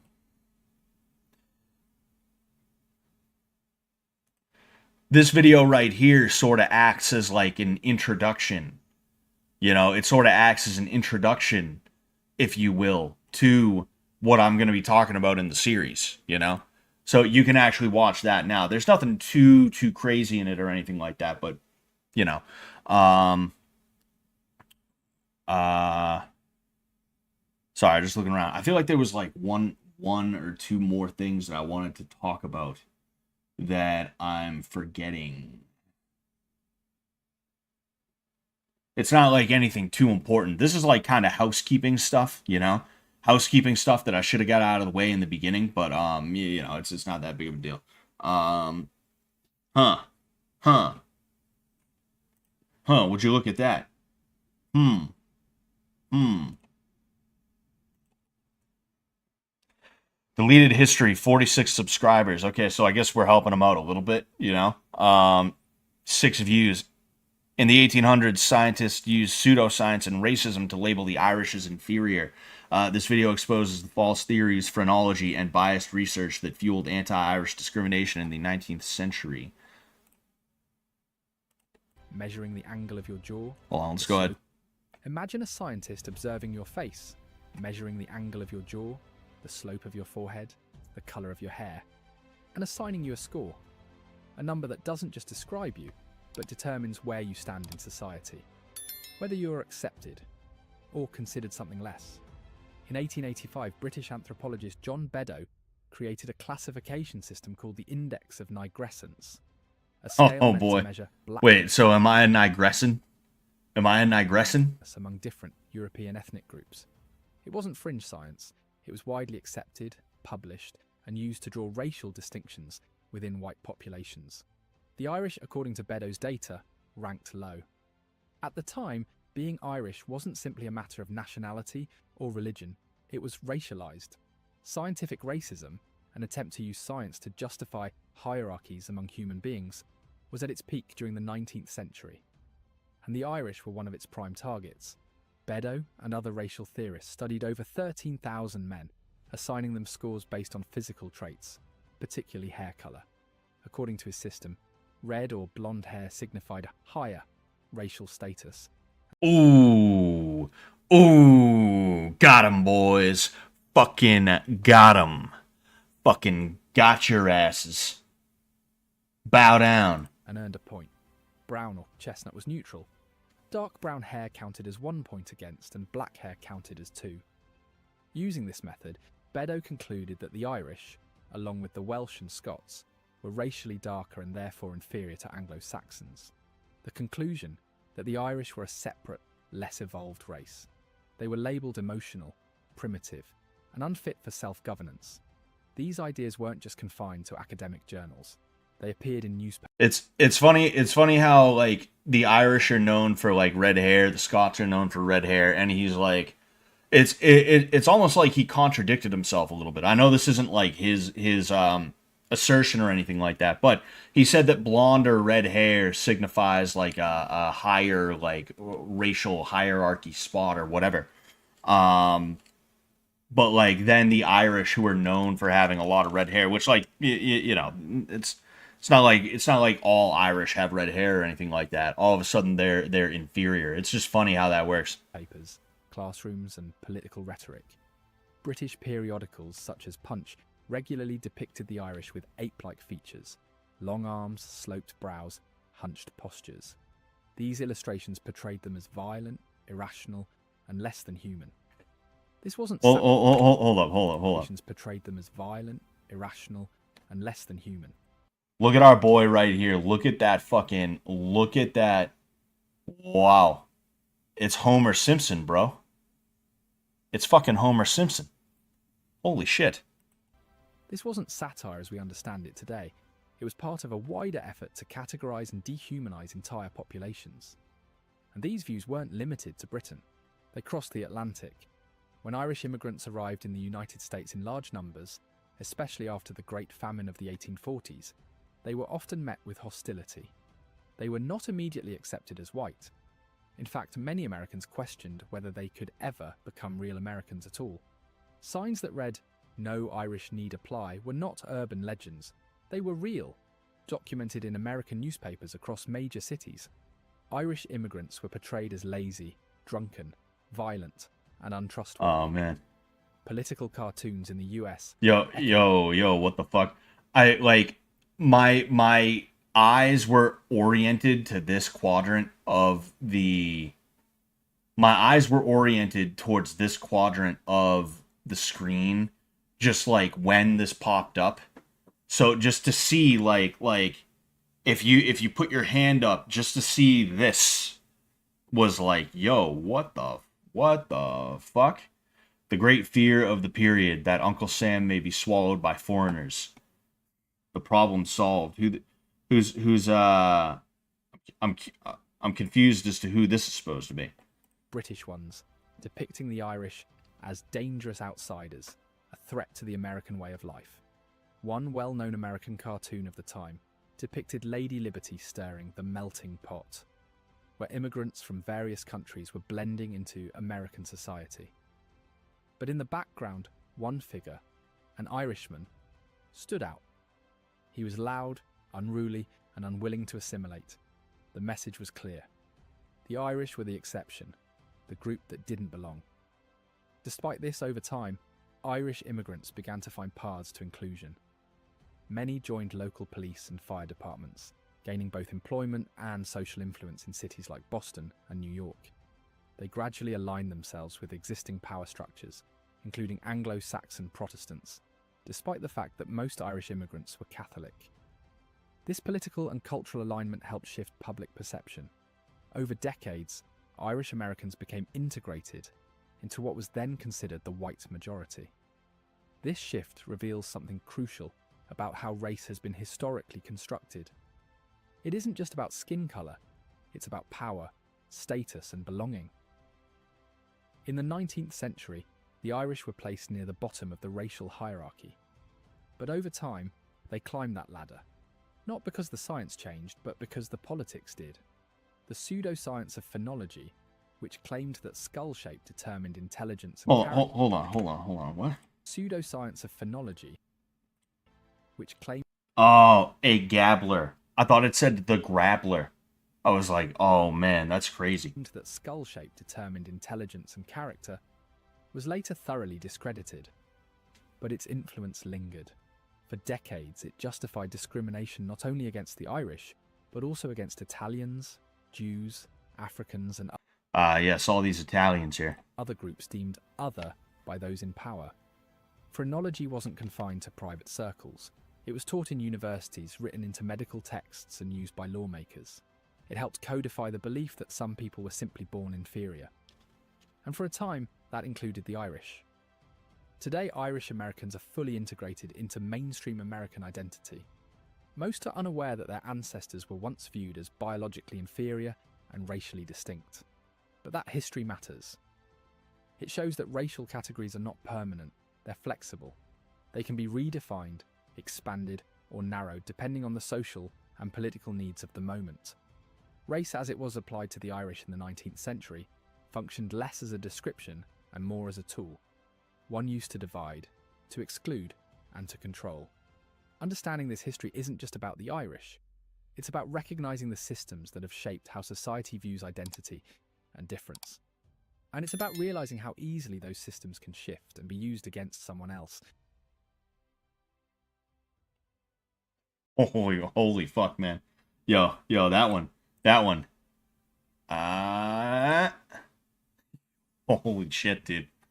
Anyway, yeah, I mean, like, it's a lot more complicated than even these guys are gonna make it out to be. You know, like, the whole Irish need not apply thing was not across the board. Like, that's part of the reason why so many Irish decided to join the Confederate States, is because they were actually treated very well compared to even how they were treated by the British in Ireland down in the southern United States and things like that. I mean, after all, like, when we think of the Anglo-Saxons who settled in America, what we're usually thinking of is the Northeast. When you think of the 13 colonies, for the most part, you think of Boston, New York. You think of Connecticut, New Jersey, things like that, right? You think of places that were settled mainly by Anglo-Saxon Protestants. Protestants of different types, you know. What's it called? Because, like, you know, in New England, for instance, you had the Puritans and stuff like that. In Pennsylvania, you had Quakers, right? It was like, to my understanding, there were like small differences and things like that, right? But the further south you go, you get the Scotch Irish, which, like, a lot of the time they were not necessarily Catholics, but you know, a lot of the time they would also come over and they would just convert. They would convert just to kind of assimilate a little bit more and stuff like that, right? So a lot of it did actually have to do with just like the Catholic Church and things like that specifically. A lot of people didn't really like the Catholic Church. And then everything else sprung from that. But like, that's part of the reason why country music is the way it is because it takes its roots from the music that the Irish came over with in the South and stuff like that. You know, so it's a lot more complicated than people will make it out to be. For someone like this, for this guy, it's a lot easier for him to just boil it down to, no, they were not accepted anywhere they went, no matter what. and racism's bad, so you need to not be racist. Like that's essentially what this is. Not saying racism is like good or anything like that. I think racism is just racism. But like overall, like the story of the Irish in America is one of coming to America, not taking handouts, and making the best of the situation. You know, they came over in the 1840s and 50s, and then they fought in the Civil War. The Civil War was basically just an Irish war overseas. There were so many Irish on both sides of the war, it was insane. You know, so you have these people who they come over from Ireland, they fight in the war, they come back, and they had earned the respect and admiration of everybody, and that's part of the reason why. That's part of the reason why they didn't.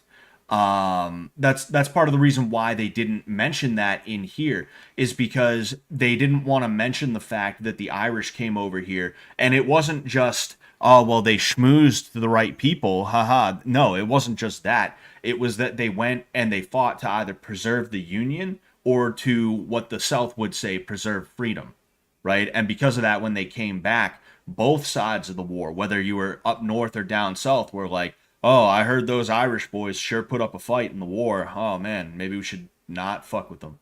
You know, maybe we should be a little more respectful. Maybe we should welcome them a little bit more. It wasn't just like they came here and then they were like, hey, let's make friends with the politicians and stuff like that. That's not the way it worked. I'm sure that is to some degree how it did work on a level or two, right? Don't get me wrong. It's like I said, history is complicated. You know, there's a lot of different sides to it. There's a lot of different factors and stuff like that. But like literally, if you see the anti-Irish sentiment, it does not exist in the way that it did before the Civil War came. Right after the Civil War, am I saying that there was nobody out there ever who was like, ah, those goddamn Irish? No, I'm sure there were. I'm sure there were. But after the Civil War, a lot more people were like, all right, maybe they're not that bad. You know, I mean, they came over here, they fought to preserve the Union, you know, or like I said, the Confederates would say they fought to preserve freedom. You know, like maybe we should not like dig into them too much, because they did spill blood for us. They came over here, they didn't have anything tying them to the land or to the culture or anything like that, and they still spilled blood for it, you know, against their own countrymen, by the way. You know, Scotch Irish, Scots Irish, Scot Irish. You know, I've heard people say different ways, different ways.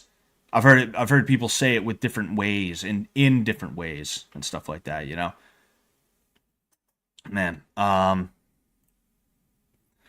yeah, like if there's one thing you definitely cannot allow, it's people to utilize your history of oppression to justify the oppression of you nowadays, because that's what it is. They're using your history of oppression to try and be like, well, I mean, you know, people said the Micks need to go back to Ireland back in the 1840s, so that means you should let some fucking like 5'4" Central American dude into your country to take your job and stuff like that. And it's like, nah, fuck that and fuck you, you know?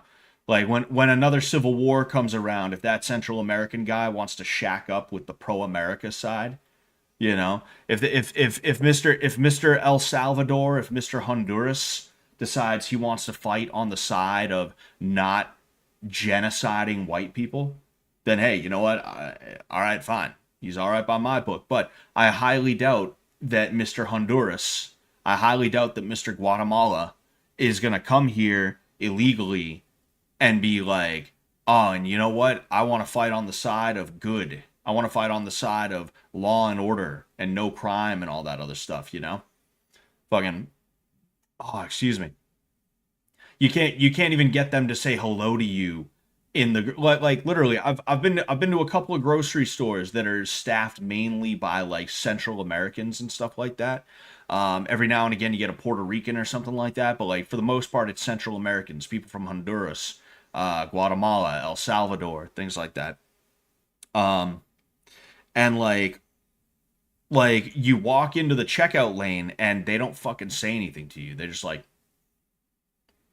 they just look at you like that, just like stone faced, like, boop. They just start fucking. They just start checking your shit out. You know, they start scanning your shit. They don't even tell you how much it is.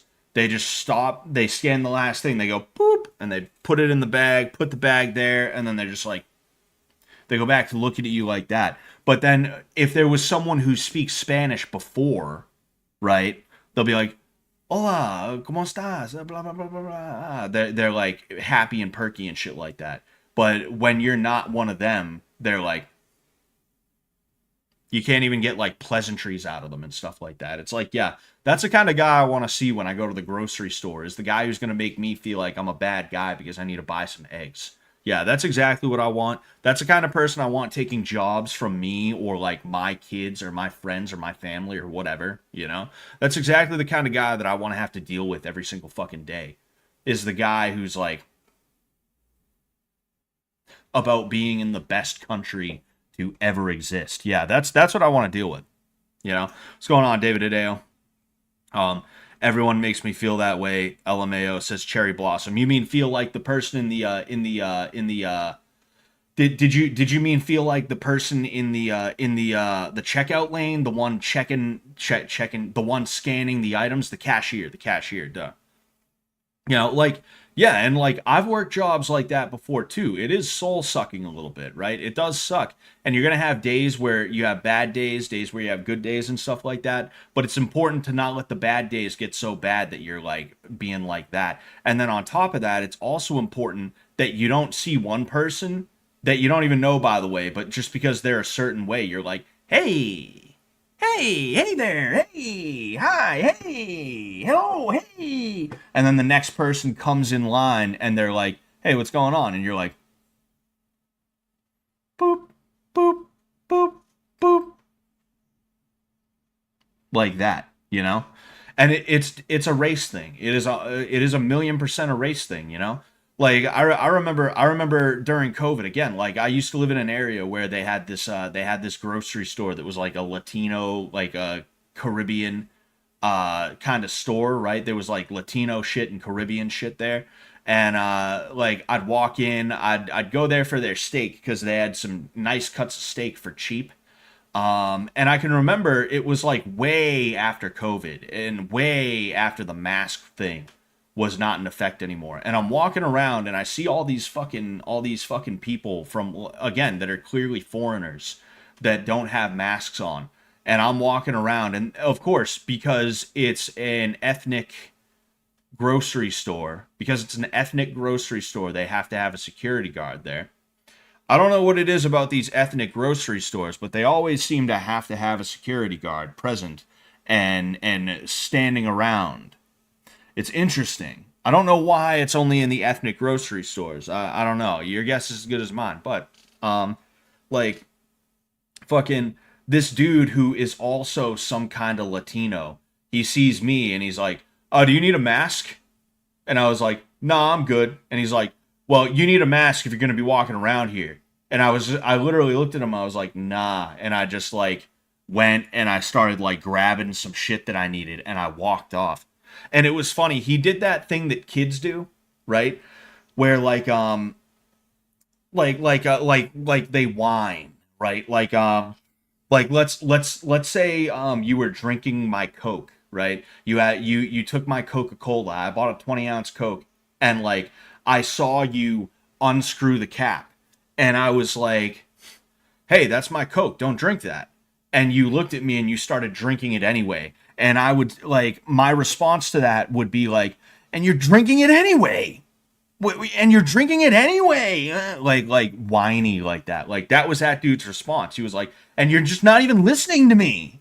And it's like, this is a grown man who's talking like this. And it's like, you just wanted to bully the gringo. I know it. You just wanted to bully the gringo. And the gringo didn't let you bully him, you know?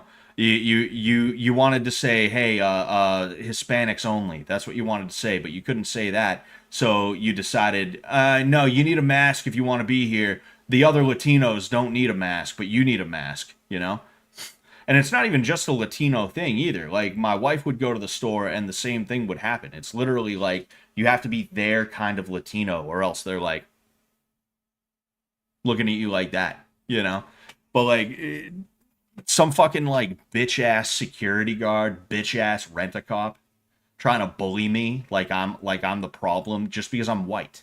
It's literally all it was, you know? It's like, yeah, those are the kinds of people I want to come to this country. People who they don't even need to come here in the first place. You know, their countries weren't that bad to begin with. They just wanted free shit, and we were giving free shit out, so they came here. And then on top of that, they're gonna look at me like I'm subhuman, like I'm a piece of shit. It's like, gee, I wonder why the Americans were a little bit nervous. I wonder why the Americans were a little bit nervous until the Irish actually sacrificed something. I wonder why that was, huh? Gee, I don't know. I'm not really racist, but I get uncomfortable around other races sometimes for sure, but I feel that way around most people anyway. LOL. I mean, like, it's hard for you not to feel that way on a certain level. It's like that's just a reality. Is like there's groups of people out there that are going to hate you for your race, and it's okay for them to do that because of the way everything was set up socially, you know? And the thing is, like, these people are gonna do sketchy and rude and awful things, and when you're like, "Whoa, dude," they're gonna try and get in your face about it. You know, like that. Like that's the thing. You almost have to be good at watching people without watching them. You know, because like when somebody's doing a sketchy thing, when someone's doing a sketchy thing, they're gonna see you watching them do that sketchy thing, and they're gonna be like, "What? What?" They're going to start like trying to get aggressive with you, and it's like, even me, someone who knows how to fight, I'm not afraid of fucking anybody, but that doesn't mean I want to get into fights constantly. So even I have to be good at being able to be like, okay, so that guy's over there watching him out of the corner of my eye. All right, is he looking at me at all? Is he looking at my wife at all? Is he looking at like anybody at all? What's he doing? What's he got in his hands? Does he have anything in his pocket? I can't really see from here. Maybe I'll pretend I'm going to turn around and get a good look at him and keep on turning, and then when I turn back, I'll get another good look at him. And like you have to be good at that, as to not arouse the anger of someone who's being a piece of shit anyway. It's disgusting the way that you have to do that, and it's because there's a certain privilege that you have in this country being not white. You have a certain privilege in this country, and like, I don't want to be Mr. Fuentes. There's already a Nick Fuentes. I don't need to be the Mick Fuentes. Call me Mick Fuentes. But like, it's just a fact of the matter, and it's baked into our society now. And it's not even a hate thing. It's not even a racist thing for me to be saying either. It's just the fact of the matter that there's a lot of people out there who will utilize their attributes, their racial attributes, their gender attributes, their whatever, as a means to try and beat you down so that they can do whatever the fuck they want to do. So that they'll walk right into your store and they'll be like eyeing up something they want to steal, and they'll be like kind of checking in on you, and when they see you watching them, they're gonna be like, what the fuck's up? You got a fucking problem? Huh? What the fuck's up? They start doing that, and it's like, you're mad you got caught, and now you're trying to turn it into a thing where it's like, you think I'm either gonna back down or you're gonna call me racist or whatever. It's like, fucking A.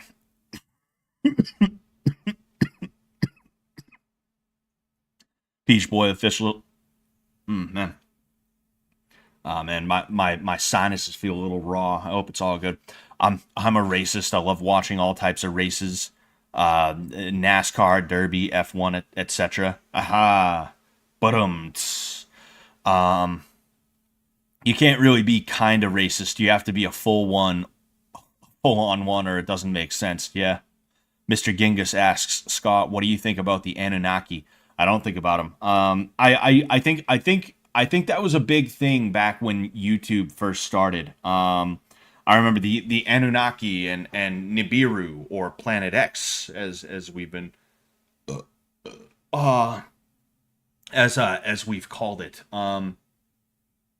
What's it called? Fuck, what was I gonna say? Yeah, like it was interesting, and the idea of the Anunnaki was that they were supposed to be like our either like we are Anunnaki, or we are basically like an experiment of theirs or something like that. Like, I I remember looking into them back when that was like a big thing on YouTube, and I'm sure it's still a big thing on YouTube. I'm sure you have like a lot of viewers going to videos like that, but I can remember when YouTube first really got big in like 2007, 2008, things like that, 2006, 7, 8. You had this thing where it was like there were tons of Anunnaki videos and Planet X videos and all this other stuff on YouTube at the time, and everybody was watching that. Some of them said that like George Bush is an alien. That's where the reptilians thing comes from, is early YouTube and stuff like that. Other than that, I really don't know too much about them though. But I do every now and again like to look into stuff about that. Meaning I just watch YouTube videos about it. I'm not really like researching it myself because it's just fun. It's entertaining. It's good fun. It's good fun. You might find this funny, Scott, says David Hideo. Find what funny? When I was tripping on acid, I used to look into the Anunnaki a lot. Oof, damn. That's got to be a crazy time to be looking into that shit. I wouldn't want to do that while I was tripping dicks. That's for sure. I'd want to keep the vibes nice and light, nice and friendly, nice and relaxed. Nice and easy. Hold on.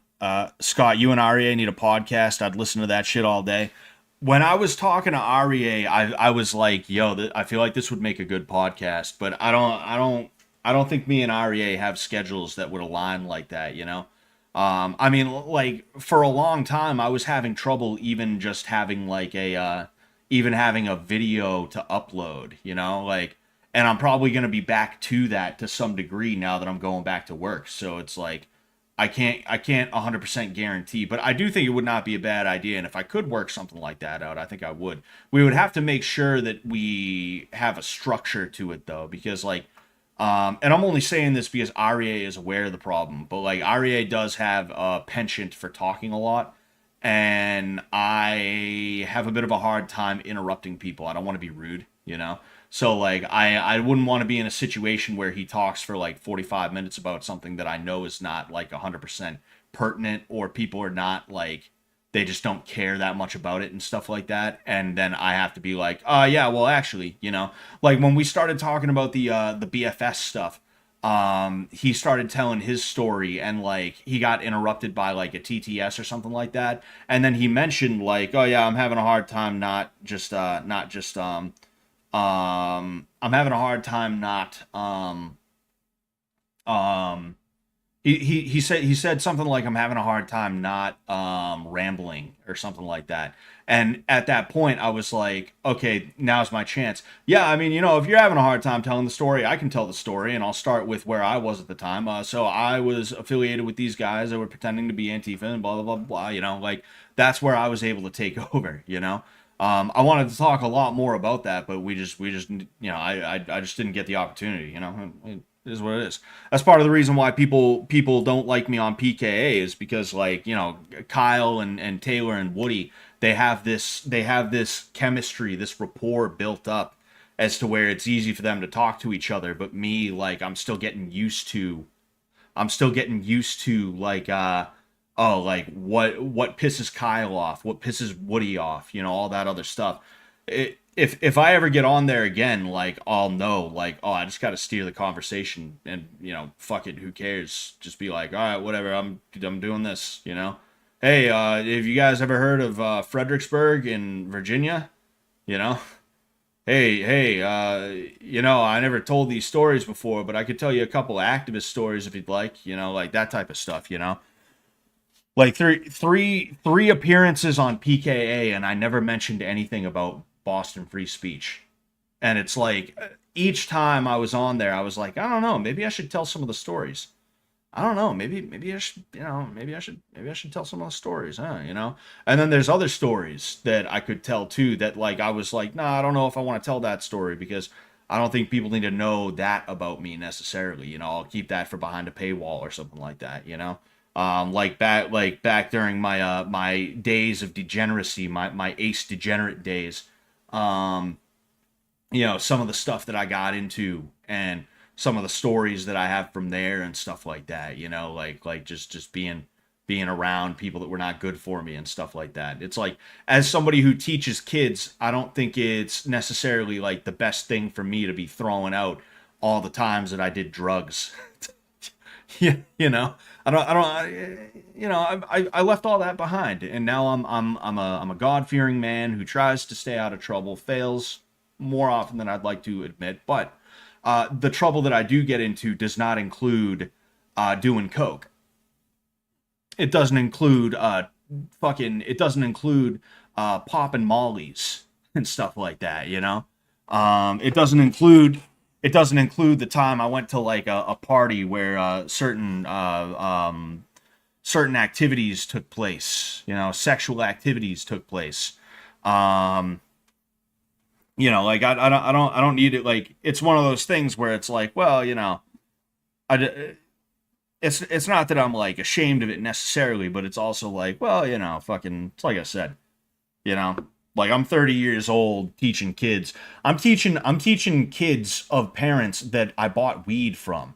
Literally, there was this one dude, and he remembers me, but he doesn't remember selling weed to me, you know? But I used to buy weed off of one of the parents that like I'm now teaching his daughter. He had a kid, and I'm teaching his kid how to do jujitsu. You know, there was another group of people I used to hang out with at this one dude's house, and we used to get shitted, destroy the kid's house. We used to fucking, like, it was just ridiculous.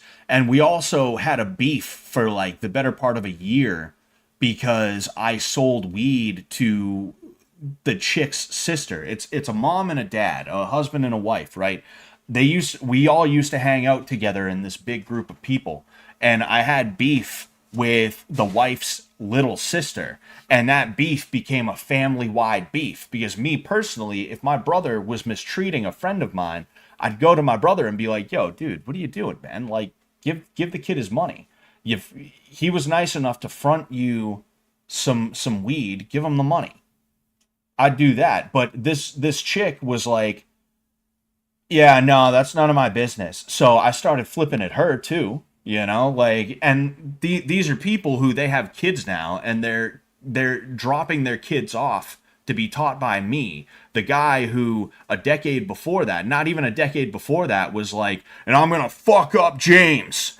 You know, it's like holy fuck, man. You know, it's funny how life changes. It's funny how people change. You know, and it's like, it is what it is. But like, you know, some of these stories are things where it's like, I look back at the stories and I laugh, I cringe sometimes. But like, as someone who teaches kids, it's like, well, I don't think I need to tell people about the orgy. You know, it's like that. Not with those two. Definitely not with those two, but yeah, cocaine is scary to me. Drugs should be scary to everybody. You know, drugs are not good, you know. It was like, we outlawed drugs because the communists were utilizing them to corrupt the youth. And you can talk about like crack and the CIA and all this stuff. Like, it's a complicated topic. It's a complicated topic for sure. But like, commies were using it to corrupt the youth. They were using acid, they were using shrooms, they were using LSD, and anything else that they could to corrupt youth. And that's why we outlawed a lot of this shit, is because it was just soul-rotting, destructive stuff that was not good for society. And when we did that, the commies, as a means to further erode the American infrastructure, if you will, the spiritual and the social American infrastructure, they made drugs out to be this really cool thing, that the only reason why they're illegal is because, man, dude, the prison system, man, they're just trying to fill up the prison system, dude. That's the only reason why they're illegal, man. Dude, they don't want you to free your mind, man. Weed and LSD, it'll free your mind, man. Like, they made it into a thing like that, and like a generation or two of people ate that up. A generation or two or even three, because millennials were like big weed, like dude weed guys too. And the Zoomers, like, they have their own little thing, but like they are starting to kind of be like, yo, I think this shit's kind of cringe. This shit kind of fucking sucks. All of it kind of sucks. But yeah, like drugs are just they're not good. They're not good. You know, they're not even neutral. It's like there's no experience that you can get doing cocaine that is going to be worth it. You know, there's no experience you can get using shrooms or LSD or weed or anything like that that is worth it. It's just not worth it. You know, it's all bullshit. And a lot of people they don't want to feel like they're uncool, because that's part of it, right? Is that all the cool people are dropping acid, man. Don't you want to be one of the cool people, man? You don't want to be a puppet, man. You don't want to be a robot. You're not a robot, man. So why don't you drop this acid with me, man? You don't want the man to infect your mind, do you, man? You know, like that's one of the things is like, oh, like you know, you're lame, you're behind the times, you're like shitty if you don't do it. Like, that's the attitude a lot of people have. So because of that, if someone experiments with shrooms or acid or something like that, nothing good is going to come from it. And what they're going to do after the fact is they're going to try and justify it. They're going to justify it after the fact with like, actually, man, you know, when I was on acid, I learned that we're all connected, man. We're all one. And there's no reason to hate each other, man. And there's no reason to look, property, man. Like, I don't need property, man. Like when that black teenager robbed me, I said, hey, take it all, man. I'm better off without it, man.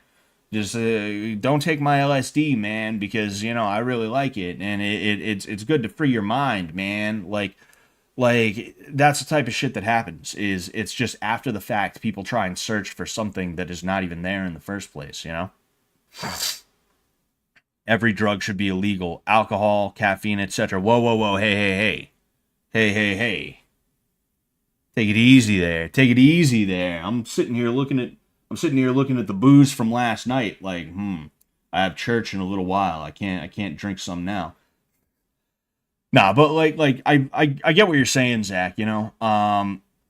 I don't think that's feasible. Like that is one thing is like people are like drugs won the drug war. That's like the Reddit smug snarky piece of shit thing to say.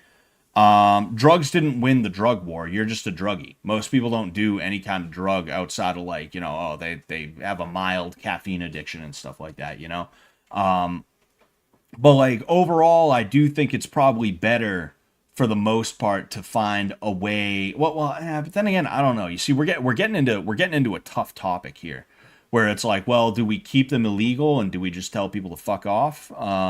Or do we kind of decriminalize them to a certain degree and, you know, put people into treatment or what should we do? For one thing, I think transporting drugs internationally should be a death sentence. I think if you're a drug mule going from Mexico to America or Colombia to America or Asia to America or wherever, because like we don't make cocaine here. We don't have the climate for that. I'm sure you can grow heroin somewhere around here, but like for the most part, we don't make our heroin here. It's the Middle East.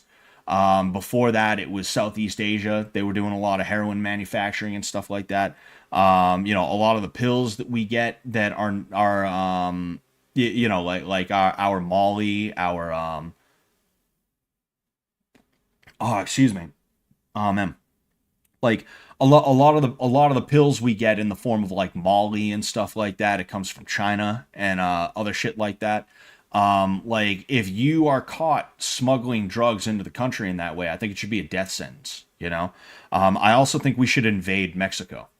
Like I unironically believe we should invade Mexico because these organizations, the cartels, they wouldn't be able to form resistance in the way that like the Mujahideen did or anything like that. And even then, like people think Vietnam won the Vietnamese, what the hell, the Vietnam War, specifically the Viet Cong and the North Vietnamese. People think Afghanistan won the war, and it's like, no, they didn't win. We had them pinned down, and they were unable to do anything serious to us at all, ever in the entirety of our time in both Vietnam and in Afghanistan. They never genuinely threatened us in any way, shape, or form. They were mosquitoes. They were mosquitoes that every now and again could draw blood, but for the most part, they were feckless. They were bad at what they did. The North Vietnamese and the Viet Cong were a little bit better at it, but the especially the Afghanis were just atrocious with it. They were not good at anything that they were doing, and because of that, we could have stayed there till the end of days. We could have made Afghanistan the 51st state, and there would have been nothing the Taliban or Al Qaeda or whoever the fuck is in Afghanistan. I forget which group it is. There would have been nothing they could have done at all at any point to stop that. And there would have been a point where they would have simply disappeared. It would have been that bad for them, right?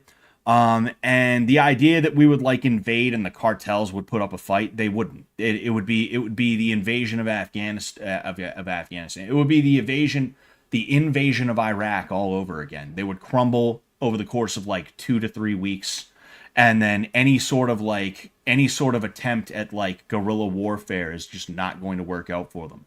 You know. Like, I think we should invade Mexico and prop up a government that is actually going to be, like, worthwhile. You know? I don't care. Like, American puppet state, whatever. Fuck it. Who cares, you know? I think the Mexicans would probably appreciate that on a certain level as well. It's probably not fun living in a narco-terror state. You know, and it's just, like, there's a lot of things that if we were serious about winning the drug war, we could have definitely done, and it would have been a lot better for us a lot sooner. Just like if we were actually interested in winning the Vietnam War in the way that people would have wanted us to, or the war in Afghanistan in the way people wanted us to, we could have done that. And it would have been a lot easier for us, you know? But what happened is we invaded and we just kind of chilled. We just kind of sat there. And eventually we got bored. And through no action of the enemy did we leave. We were just like, it's time to pack it up. Pack it up, pack it in. You know, let me begin. Let's get out of here. Let's get on it. Let's skedaddle, you know? But again, that's another hippie standpoint. I do have to leave very soon, but like that's another hippie standpoint is like, we lost the Vietnam War. It's like, oh yeah, did we? You think Vietnam is ever going to be a major power in the world? It's a communist government that is never going to be anything ever under any circumstances because we ravaged them to the point that there's even Hafu Vietnamese still to this day. There's like Hafu Vietnamese, Hapa Vietnamese babies grew up. You know, we changed their DNA. That's how much of an effect we had on their country, and they're never going to be anything serious on the world stage. Same thing with Afghanistan. They are never going to build themselves up to be a Dubai, a Saudi Arabia, or anything like that. They're never going to build themselves up to be a major player on the world stage, ever, under any circumstances. And it's not even just us. Like they have been fucked up numerous times by numerous groups of people, you know? So it's like, all right, if you want to talk about like, you didn't make the Taliban disappear. It's like, all right, and we got bored and we left. Imagine, right? Imagine you beat the piss out of me, right? Like teeth broken, nose is like that. One of my eyes is like closed. That's how much it's swollen. And in the middle of you beating the fuck out of me, you're like, all right, I think I'm done with this. And I'm sitting there like mangled on the ground and I'm just like, I'm still here. That means I win. Like that would be the equivalent.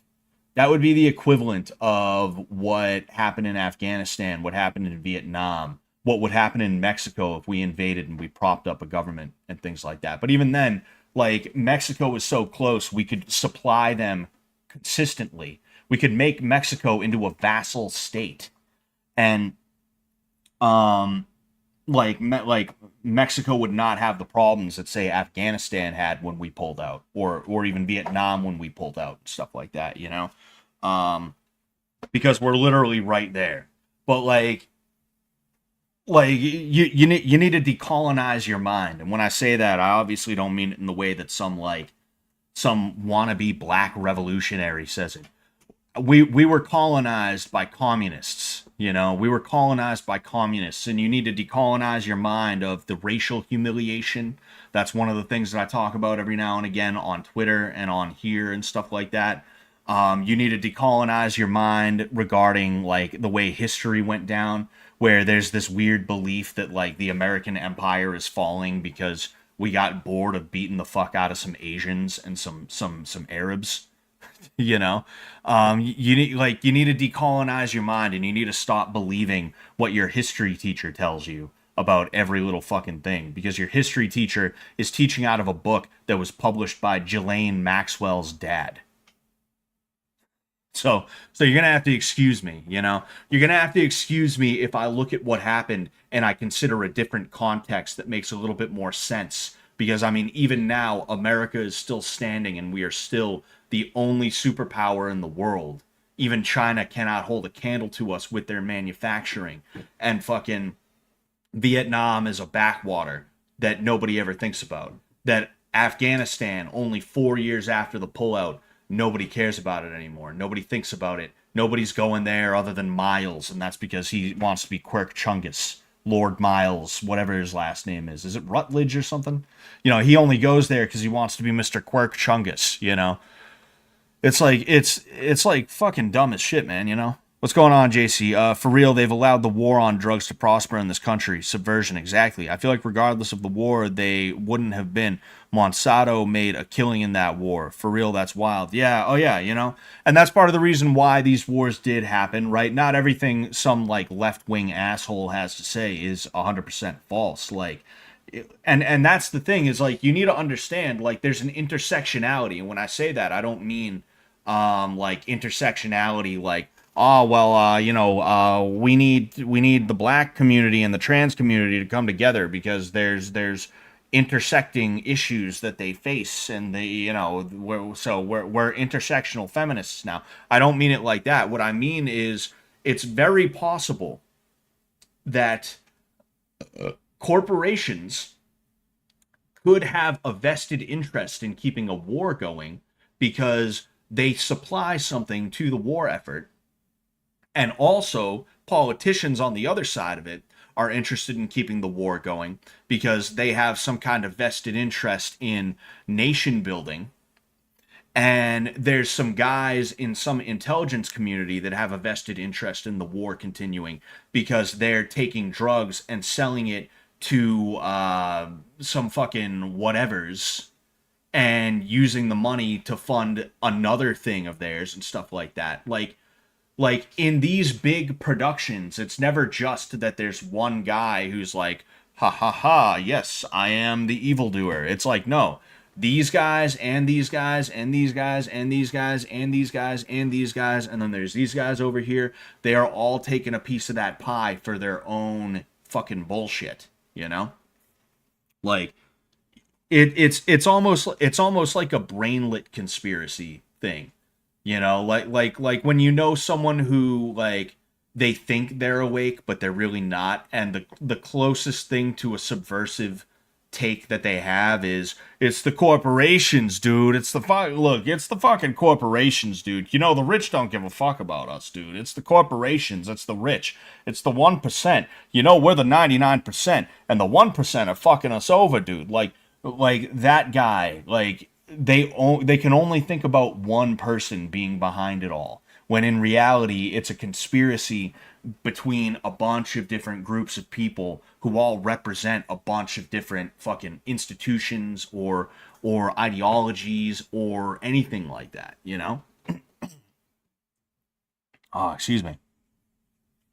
My history teacher was actually my favorite teacher, but he told stories that were not in the books. My civics teacher was cool too, let off a couple of fucks here and there. Nice. History teachers were always down as fuck. Sometimes.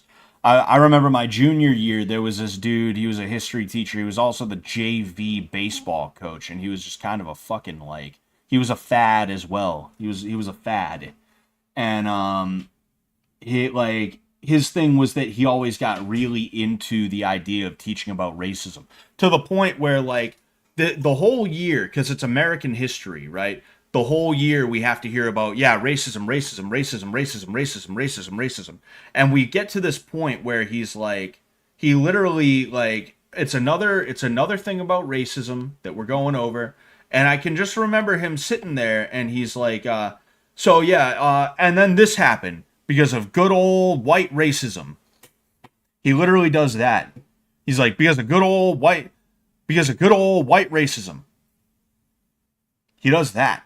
And I just remember wanting to throw my chair at him. Just thinking, this fucking guy, get out of here. Fucking fool, you know?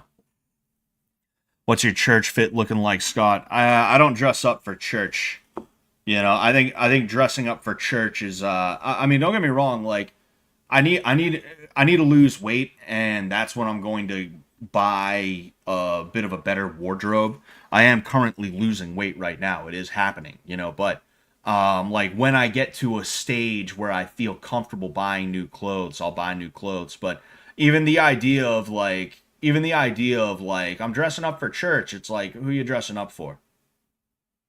Most people who dress up for church, they're only doing it to try and like impress other people, you know? Like I could give a fuck about church fit and stuff like that. I could give a fuck about fit anything. The second someone starts talking about clothes in that way, I start to vomit actually. When someone's like, "Oh dude, you're fit. You're fit. Oh dude, nice fit. Wow, you're fitted. Oh dude, really nice fit." It's like you know? It's like fucking A.